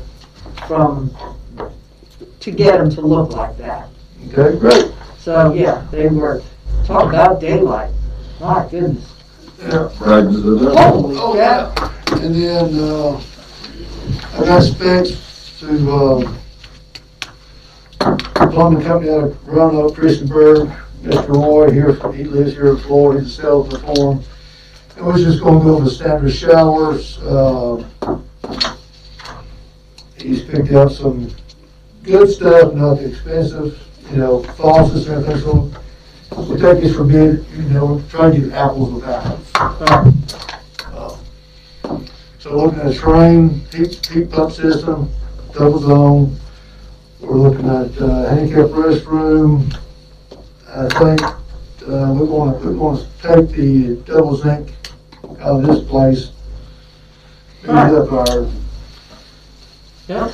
and that's basically about it. There's some more work I have to do if you want to keep all this. We'll have to, the way that the builder's drawn out, it was for over yonder at the container. Now if we bring it over here, so I'm going to flip everything. redraw everything. So it's 32 by 100, correct? Yes. And if you shrink it any, does that reduce the cost? Yes. Let's say,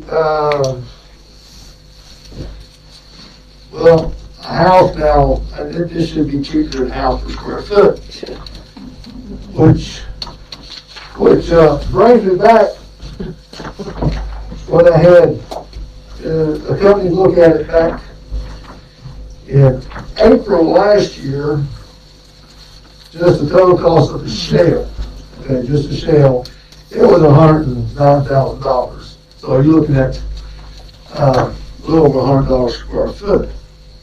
No, That was the shell. ain't right. A little more. Yeah, I got my figures right. 3 times, that's 3 times 6, 1,880. 1,100 square feet, something like that. That was before lumber went up. That's where I'm with it, too, yeah. So So let's say, 3,200 square feet of space. so if you figure $100 square foot, every square foot you take, you save $100. So, but do you need all the space? Is it gonna put you in a bind? I don't really have the answer to that. But it can be Shrunk. It can be shrunk, it can be added to. Oh, it's not. We can make it narrower, we can make it wider. But realistically, the cost of heating, the cost of the office space, the office and the bathroom and so forth, I mean, by taking away 10 feet of storage isn't really gonna change. No. You're not actually You taking away that equal amount of The cost. storage is the cheapest part of the No, construction. I get that, but 3,200 square feet is a lot of space. That's bigger than many houses, and I just want to know, do we have to build a building that big? That's just what I'm asking. You know, could we reduce it by some? I mean, right now, we're looking at $320,000. May I make a suggestion? Yeah, sure. Sometime in the future, can you go over and see what he has now? Oh, yeah, yeah. She knows. And how many square feet is that? You would have to ask that question. Oh, yeah. You don't have that wrote down on your hand somewhere? Yeah, he is. He's got his folders. Well, I thought it was. Oh, there's the phone. Oh, well, that's nothing else. Who's got a calculator? 3 times 57, that's, 171. 171 square feet. Okay, now we're adding a garage to that, which is, He's got 171 square feet down there right now. No. Yeah, you gotta have more than He's that. gotta have more. okay. Yeah. Okay, let's back up.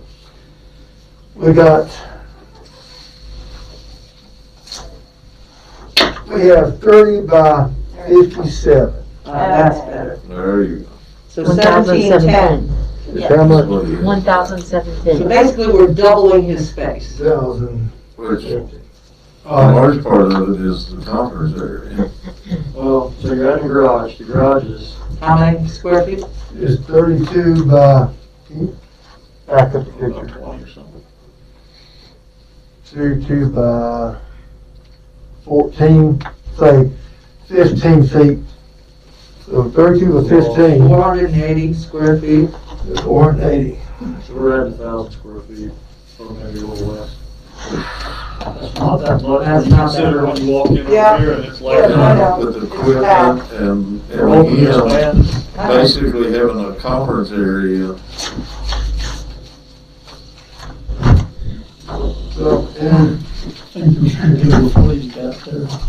As far as The size, only thing I really wonder about is, you essentially got 3 different office rooms for one person. Right. Yeah. I just wonder about, if you went, can you go back to where the office layout is? Yeah. Oh,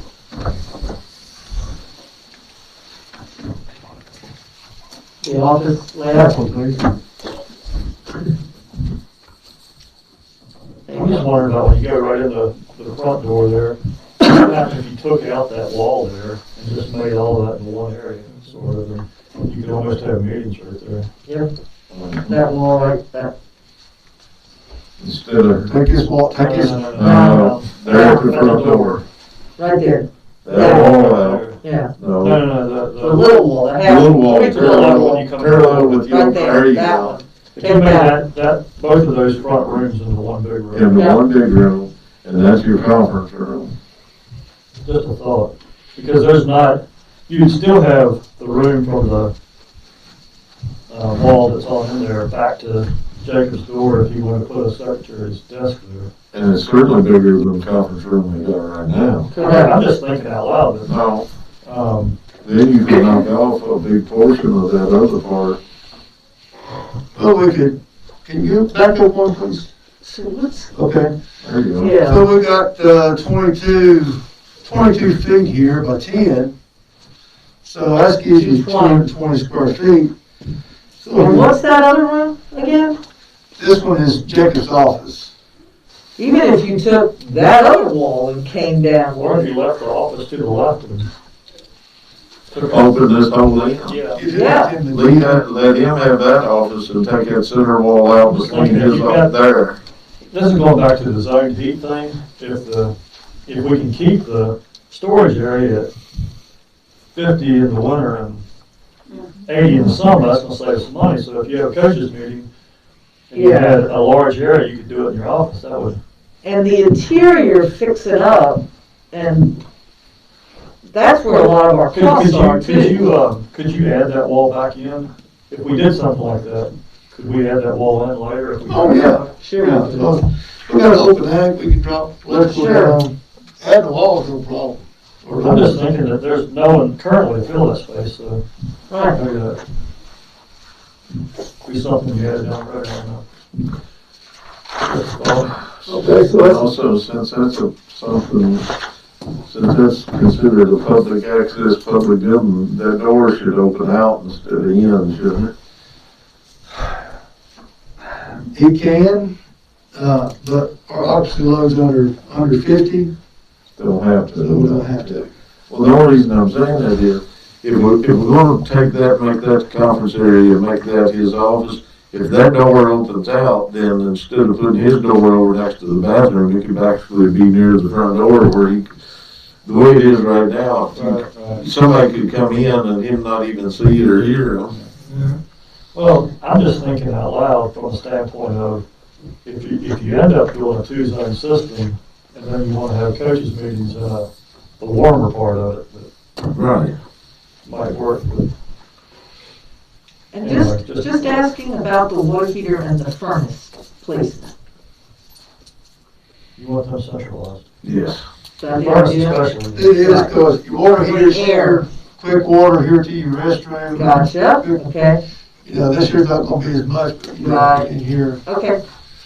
The furnace, if it's in close to the center, The air handler. drop your truck down the middle, break Gotcha. off. Furnace especially. And something new, what I would like to do, is just my opinion. No, I forgot, don't forget that, because I lowered the ceiling down 8 feet, forget that. Okay. So, Well, you wanna take this wall out, gain 2,200 square feet, and take that much out of 10 it. foot out of the length of the building? I mean, I'd be interested in hearing Jacob's thoughts on that. I just, if we could add it back, because we don't have 2 full-time employees right Correct. now, it's kind of, to me, it's almost pointless to put a second office in right now because I don't see it in our budget. This coming year, so it's, just a thought. I think we should, I'm leaning toward making his office right there. There's an exterior opening door. His door would be on the opposite end of the wall, that way it's right at the door. Right. Anybody coming in that entrance, in his office, he sees immediately. And take that center wall out, which, like you said, can be put back in later if necessary, and trim down that conference area. Collapse the conference area, and I think Lauren's point that that's where you're gonna have conferences in the winter when you need heat. I mean, you could have had a conference with coaches a week ago, and it was freezing outside. Well, I just think it doesn't make a lot of sense to heat, Yeah, but 2,000 square foot correct. space for an hour. For 1 hour. I'm gonna drop the heat back down. I agree. 15, you know, it's just. Yeah. So, cut the building size length? What is there, 12 feet wide? Yes. I believe the building the same size. Yeah. personally. If you cut that, the thing is, you cut that out and we're talking about putting it back. Yeah, I'm just. Yeah, I mean, it's, yeah. I'm just thinking of cost savings for 5 years, and then maybe we can hire someone, and then we put the wall in. Do something different, then put the wall up, okay. I mean, unless we can cut, I mean, I'm just minimum looking to save heat 800 costs feet, for however many there's no years. sense in just cutting And anything. I know for me, if I have an extra office or something at my house, it just starts collecting junk if I'm not using it anyway, so let's make it usable. What's what open spaces for? Yeah. To be filled. You gonna say $5,000? Yeah. It's not gonna make it. Alright. So everything sheetrock and so forth, so, She rock's about as cheap as you can go. yeah, so it's easy to pay. I was going with plywood and storage area, but at, this half-inch OSB is $37 a sheet. No, we don't want to do this, we don't want to do that. No. So, would you like me to turn it over to an architect? Do you want me to carry on with it? Do you want me to quit? I think you're doing good. I'd like to see you get something together that can go to bid. I'm ready to hand you a hammer. Yeah.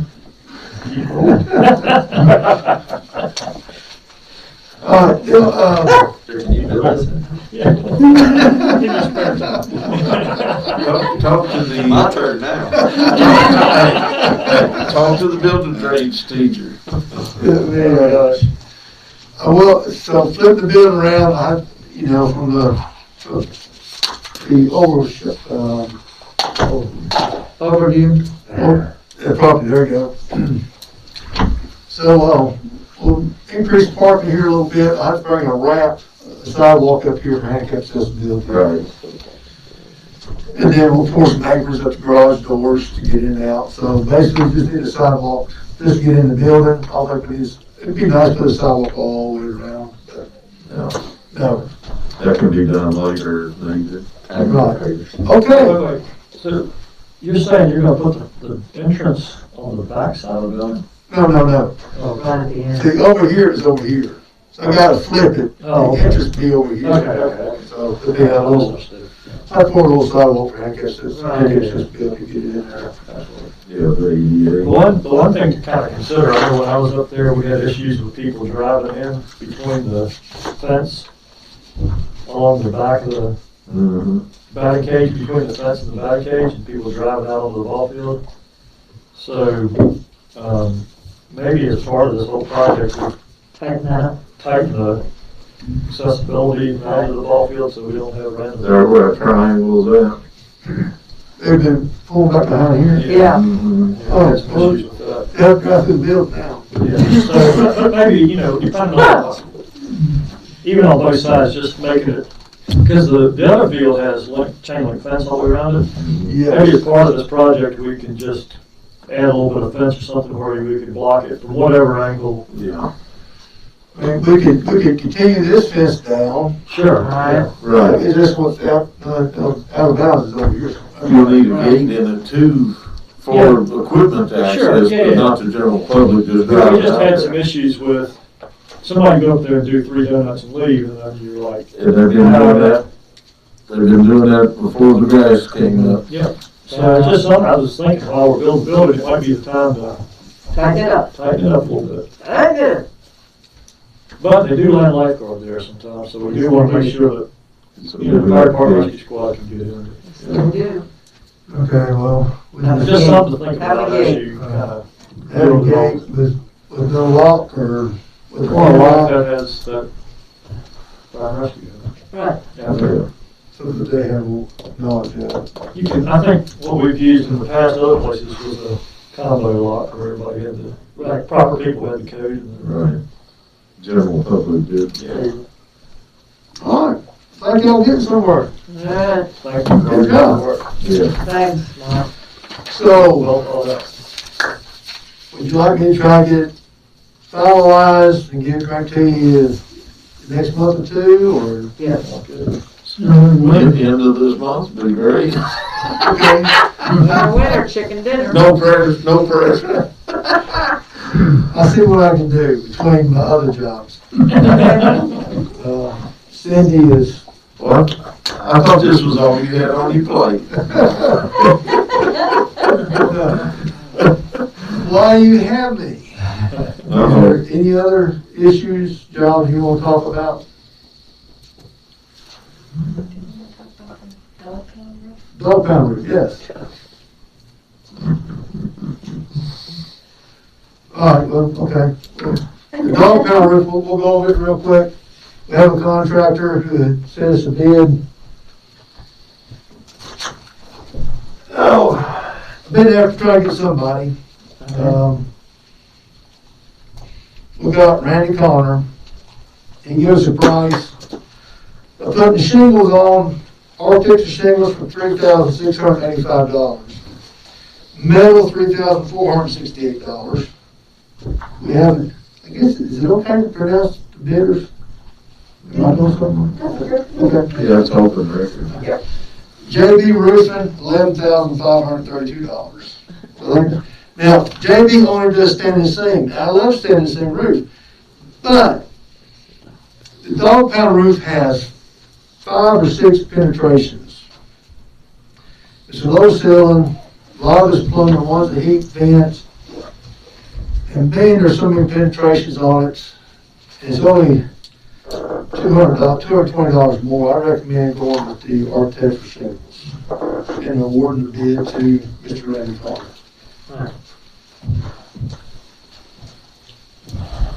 we get on consensus or, Oh, we need a vote, we had 6,000 budgeted for this. And what is Connor's quote coming at? $3,685. $3,685. That's great. Mr. Amazing. Bowker, Under, there you go. I would make a motion that we authorize appropriate county officials to proceed with that bid. Sorry. motion is second. Okay. Mr. Coleman? Yes. Ms. Cooper? Yep. Mr. Yoder? Yes. Mr. Booth? Yes. Mr. Turner? Yes. All right, unanimous. Thank See you. how it works. Again with Save them. $2,400. Anything else? Okay, Thank you, Mark. it's a pleasure. Y'all have Thank you fun. for indulging us this morning. Thank you. Mr. Clark, sorry we eat in your time, but we had a lot of stuff going this morning. That's all right, I like calling. Keeps the fight.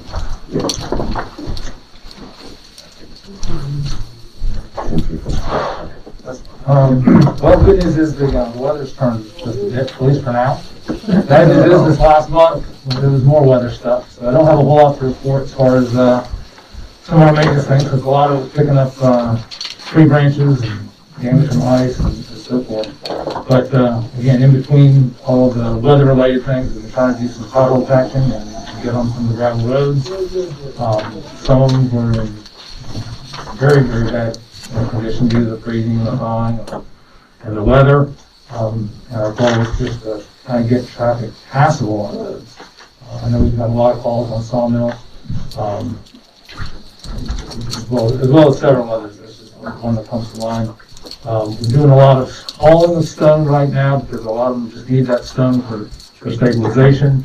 We'll take the time later on to go through the motor grader and get out the potholes. I know the stone doesn't really get out the potholes at this point, but it adds some heft to some of the soft spots, and that's what we've been working on. As well as trying to get the potholes on the paved roads. Been doing them on both primary roads, 21 and 8. We've done some on Franklin Pike, and then really that's about it. Trying to cut some brush. Use the fact that we're out there getting some of the trees to cut some brush, and really that's about it. As far as updates, I know we got the 6-year plan public hearing coming up. And in looking into your question, Mr. Booth, about Woods Gap Road, I couldn't find anything on that. Okay. It doesn't mean it's not there. We just don't have a lot of records. It may have been, I may be thinking of Robertson Mill, and it ended up going in under the rural rusty. Right. I just knew it was out on that end. Yeah. So if we want, I don't know if there was ever a right-of-way issue or what, but, a lot of times if something needs to be done, it's good to just retake another look at it because right-of-way issues may change. Right. I think that may have been Robertson Mill. Okay. We're working on several of the roads on the current 6-year plan right now. Work on some of them kind of at the same time, not the paving part, but it takes a lot of preliminary work to do these. And so we are still looking at Ponderosa. We're going to get both sections on that. It might take, we can wait till the 6-year plan comes up in general. We may just have to change the description just so we can get all of the parts of Ponderosa we want. Continuing to look at Firehouse and Roger, and we're just now starting to look at some of the right of way on Starbucks. So that's good that we're kind of got in the works, the preliminary engineering on almost 4 projects. And we hope to get a couple of them done this coming summer. And yes, that's we have a working on right of way. Don't leave without getting. Yeah, we can get that right now. Yeah, well, I'm thinking about it. I've been sitting here, hold on. That's my responsibility. Chris called me to make sure that I don't forget. But, yeah, as far as updates go, what's going on, that's all I have really. We're just trying to keep ahead of potholes in the weather.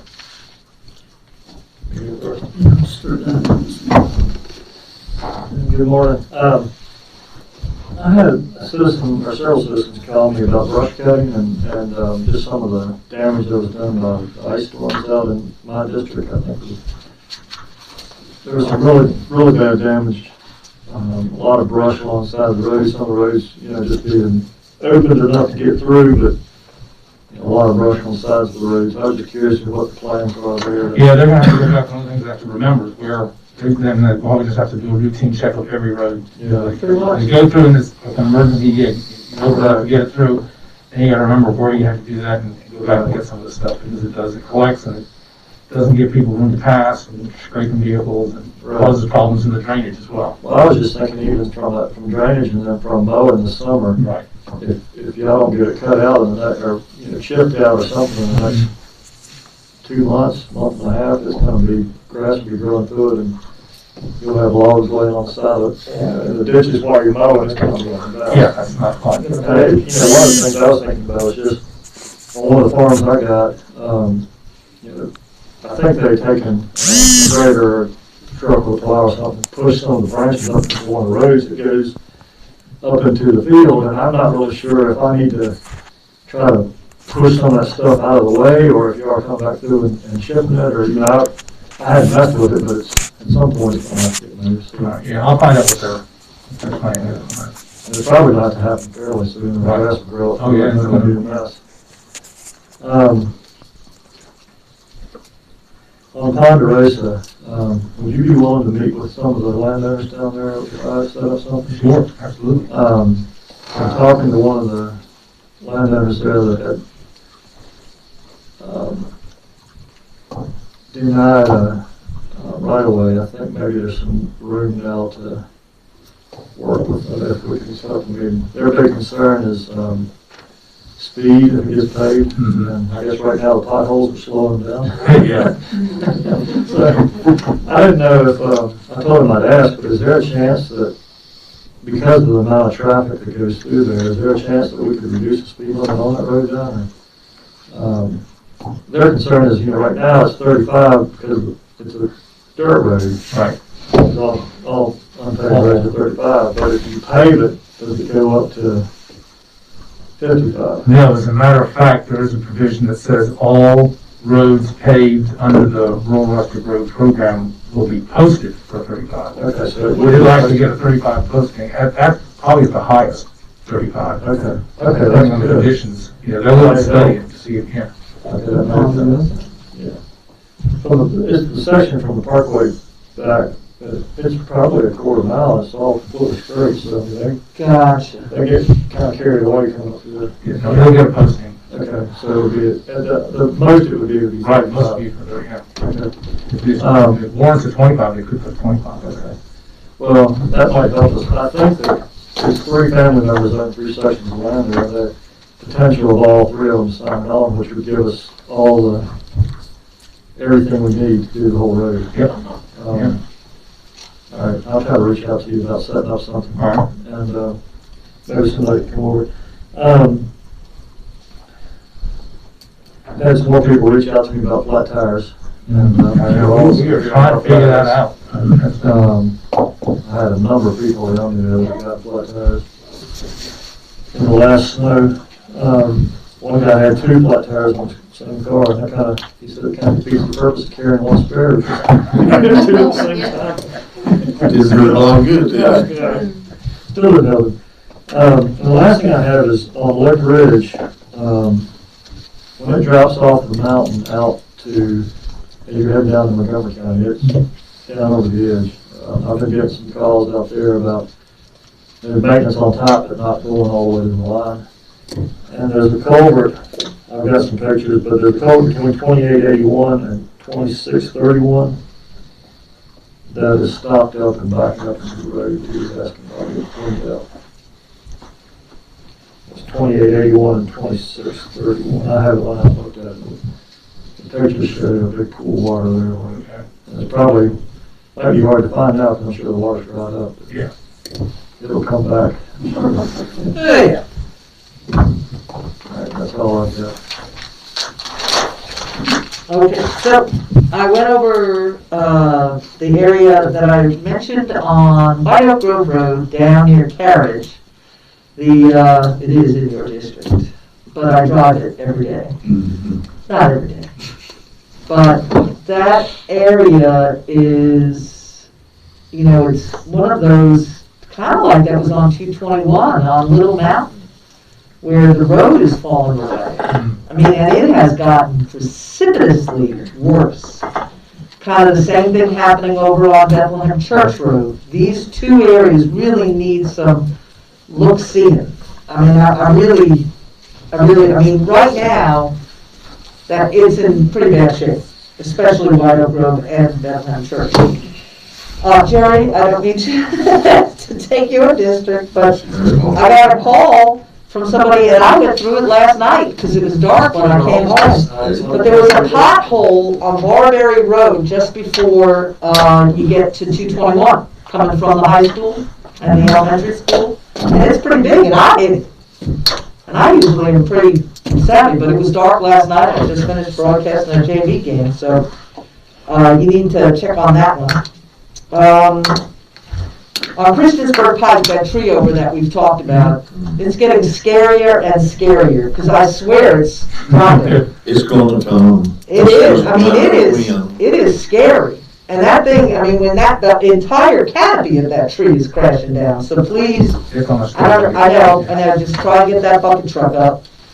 Thunderstruck Road, not just in the place where we're losing it, but also, I think that there are folks that, beyond the turn as you're heading up to Christiansburg Pike, there are folks that are saying that with all the attention that obviously the River Road is getting, that there are some areas, there's a couple of clogged culverts and some big potholes that are being neglected. So if they can not just look at our problematic road from Slusher's store down, but also on the upper end.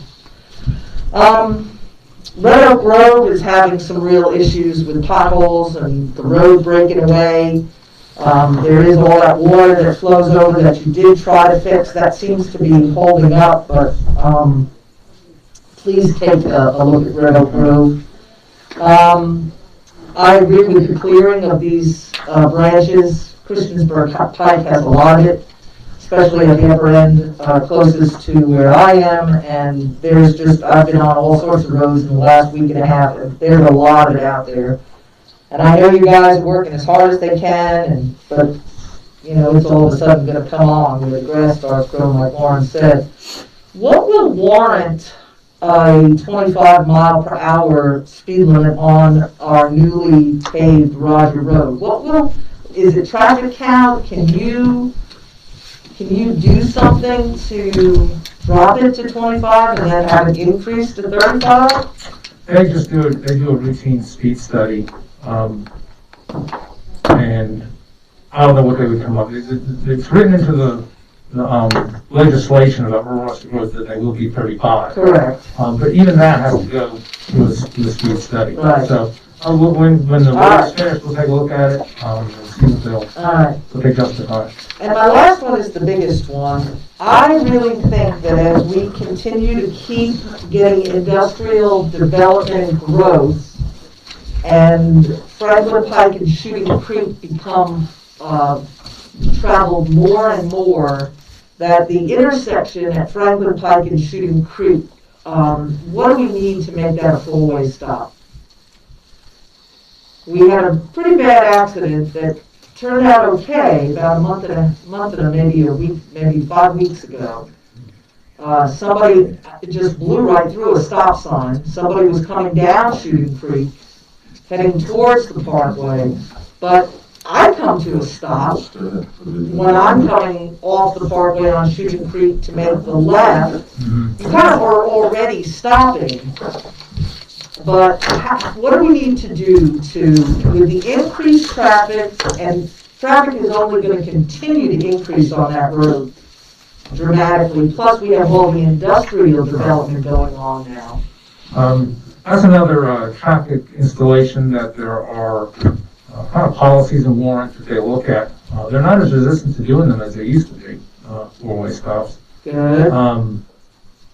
But they'll also take into consideration, you know, the accidents, the sight distance, and keep in mind that when you change a traffic pattern that people are used to, sometimes you'll increase accidents. Right. So that's consideration too. Right. I think one of the things. When you throw a stop sign over, people aren't used to stopping, and people drive by habit, they'll blow right through it, and some of the other one thinks they're going to stop, and they don't. Well, maybe you have to put some sort of, I mean, this is becoming a pretty bad. I'm just telling what people do. Yeah. I know. But this is what is becoming this is becoming a very difficult spot. You also have, I guess they're Norways, I'm pretty sure, but there's a row of Norway spruce that have been planted, and they were fine about 3 years ago, but with all this rain, they have just shot up. Yeah. Lelands, they are Lelands, and you can't see around the corner. And you really have to almost, if you're coming from town on Franklin Pike towards the parkway, you almost literally have to be in the roadway of Shooting Creek before you can venture on. I think the biggest problem is the trucks that are coming from the parkway side of Franklin Pike, and then when they stop that stop sign and start pulling out, and then people are coming from the 221 side of Shooting Creek over that little hill. That big truck's gonna take a long time to get going with load of lumber and head back up. It's the same issue I had at Willow Ridge with the fully loaded vehicle pulling out on the Route 8. Yeah. Correct. At least up there you got a little more sight distance. I'll have them take a look. We recently did one in Montgomery County, Meadow Creek, and Yes, you did on Childress. Yeah, Meadow Creek and Childress. That took a little time to kind of get used to, but it does, yeah. But everybody knew. I mean, What was interesting is that traffic had increased so much on Meadow Creek over the years that the stop sign on Meadow Creek was actually on the most traveled side. We're stopping the predominant. Correct. Right. And Shillis used to be the main line through there. Right, but then when we there's- build the hospital Yeah. out at the end of Meadow Creek, that's So- what happens. And I guess what I'm saying is, with more traffic coming from 221 to go to the Parkway on Shooting Creek, Yeah. there's just, it's just a real concern, and this latest accident, you know, has just put it back up in my mind, so. That's definitely something to look at. Okay. That's it, Chairman, Vice Chairman. Thing in Olympus District? Sure. Since you had everyone else's. On 221, just south of King Store Road, the shoulder still needs to be repaired. It's getting worse, so we got up on the radar. Thank you for, I know that I had mentioned something, to the shoulder on Christiansburg Pike that was undermining the road, so I appreciate that too. That work that got done. And again, thanks to all guys and gals and everything that they're doing. I know it's been a stressful winter, and, yeah, we'll see how this rain, once we get that started. Thank you. Mr. Coleman?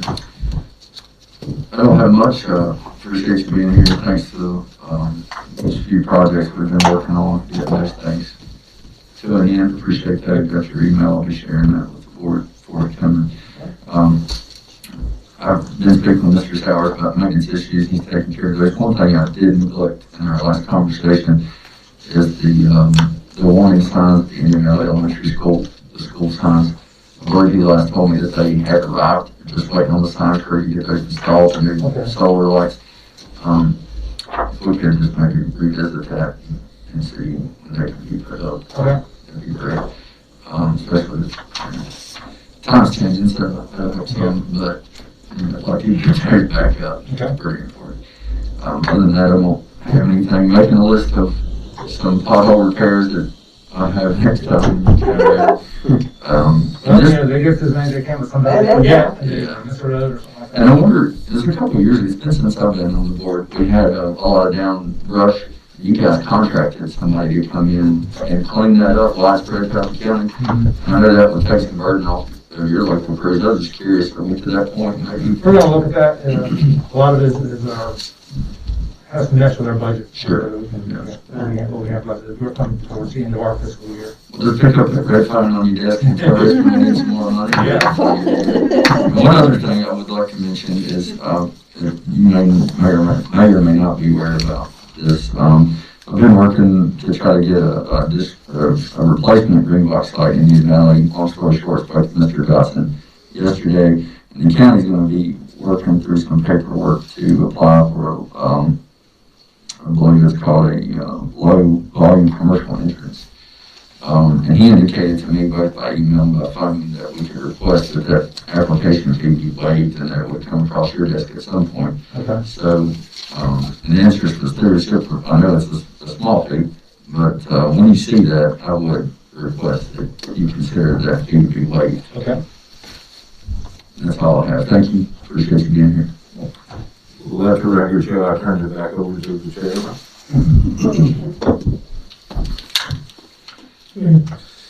Some new, some old. First off, I want to thank you for the work on Music Road. I think it's been fixed pretty well from what I understood from my constituents that contacted me on it. Also, they mentioned that there where the creek goes through, that there's culverts. It looks like there's a lot of brush built up in front of that culvert. And at some point in time, they looked in and they said those culverts are fairly full of brush that's washed in there, so we need to get them if we could.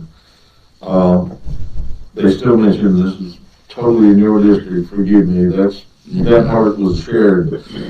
On back towards the Sam Reed Road end, there's been a cone set up there where the roads gave way. And it's been there for a long time. Maybe we need to look. I think there's a culvert that goes under there or something. We're going to be going back into the rainy season again. Maybe some riprap or something in there to shore up that road. And that's all I had in your district.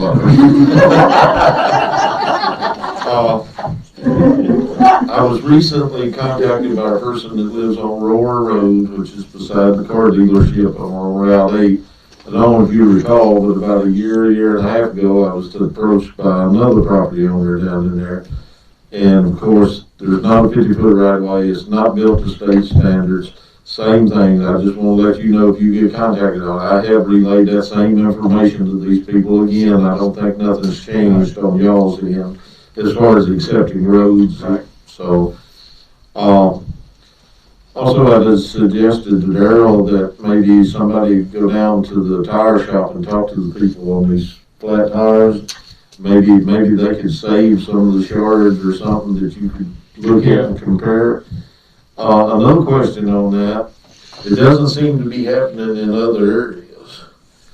So I'm wondering, has anybody compared the stockpile that we're getting that gravel from compared to what Montgomery County has? I know they've looked at the stockpile itself to see if it passes. I don't know that they've compared it to others, and I'm not sure if they're hauling from different. Well, that's why I'm asking, because it's just strange. Apparently they're not hauling from different. I mean, is it just for us? From what I understand, it's just us. That's why I'm wondering if now, one thing he did mention, I know you have a different gravel for unsurfaced roads versus paved roads. Yes, we're putting, I wonder if maybe somebody made a mistake and maybe got into the wrong pile because there could be a difference. I don't know. I'm just trying to throw stuff out. That's something to consider, yeah. Yeah, and maybe check on that. Use the roar. All right, here we go.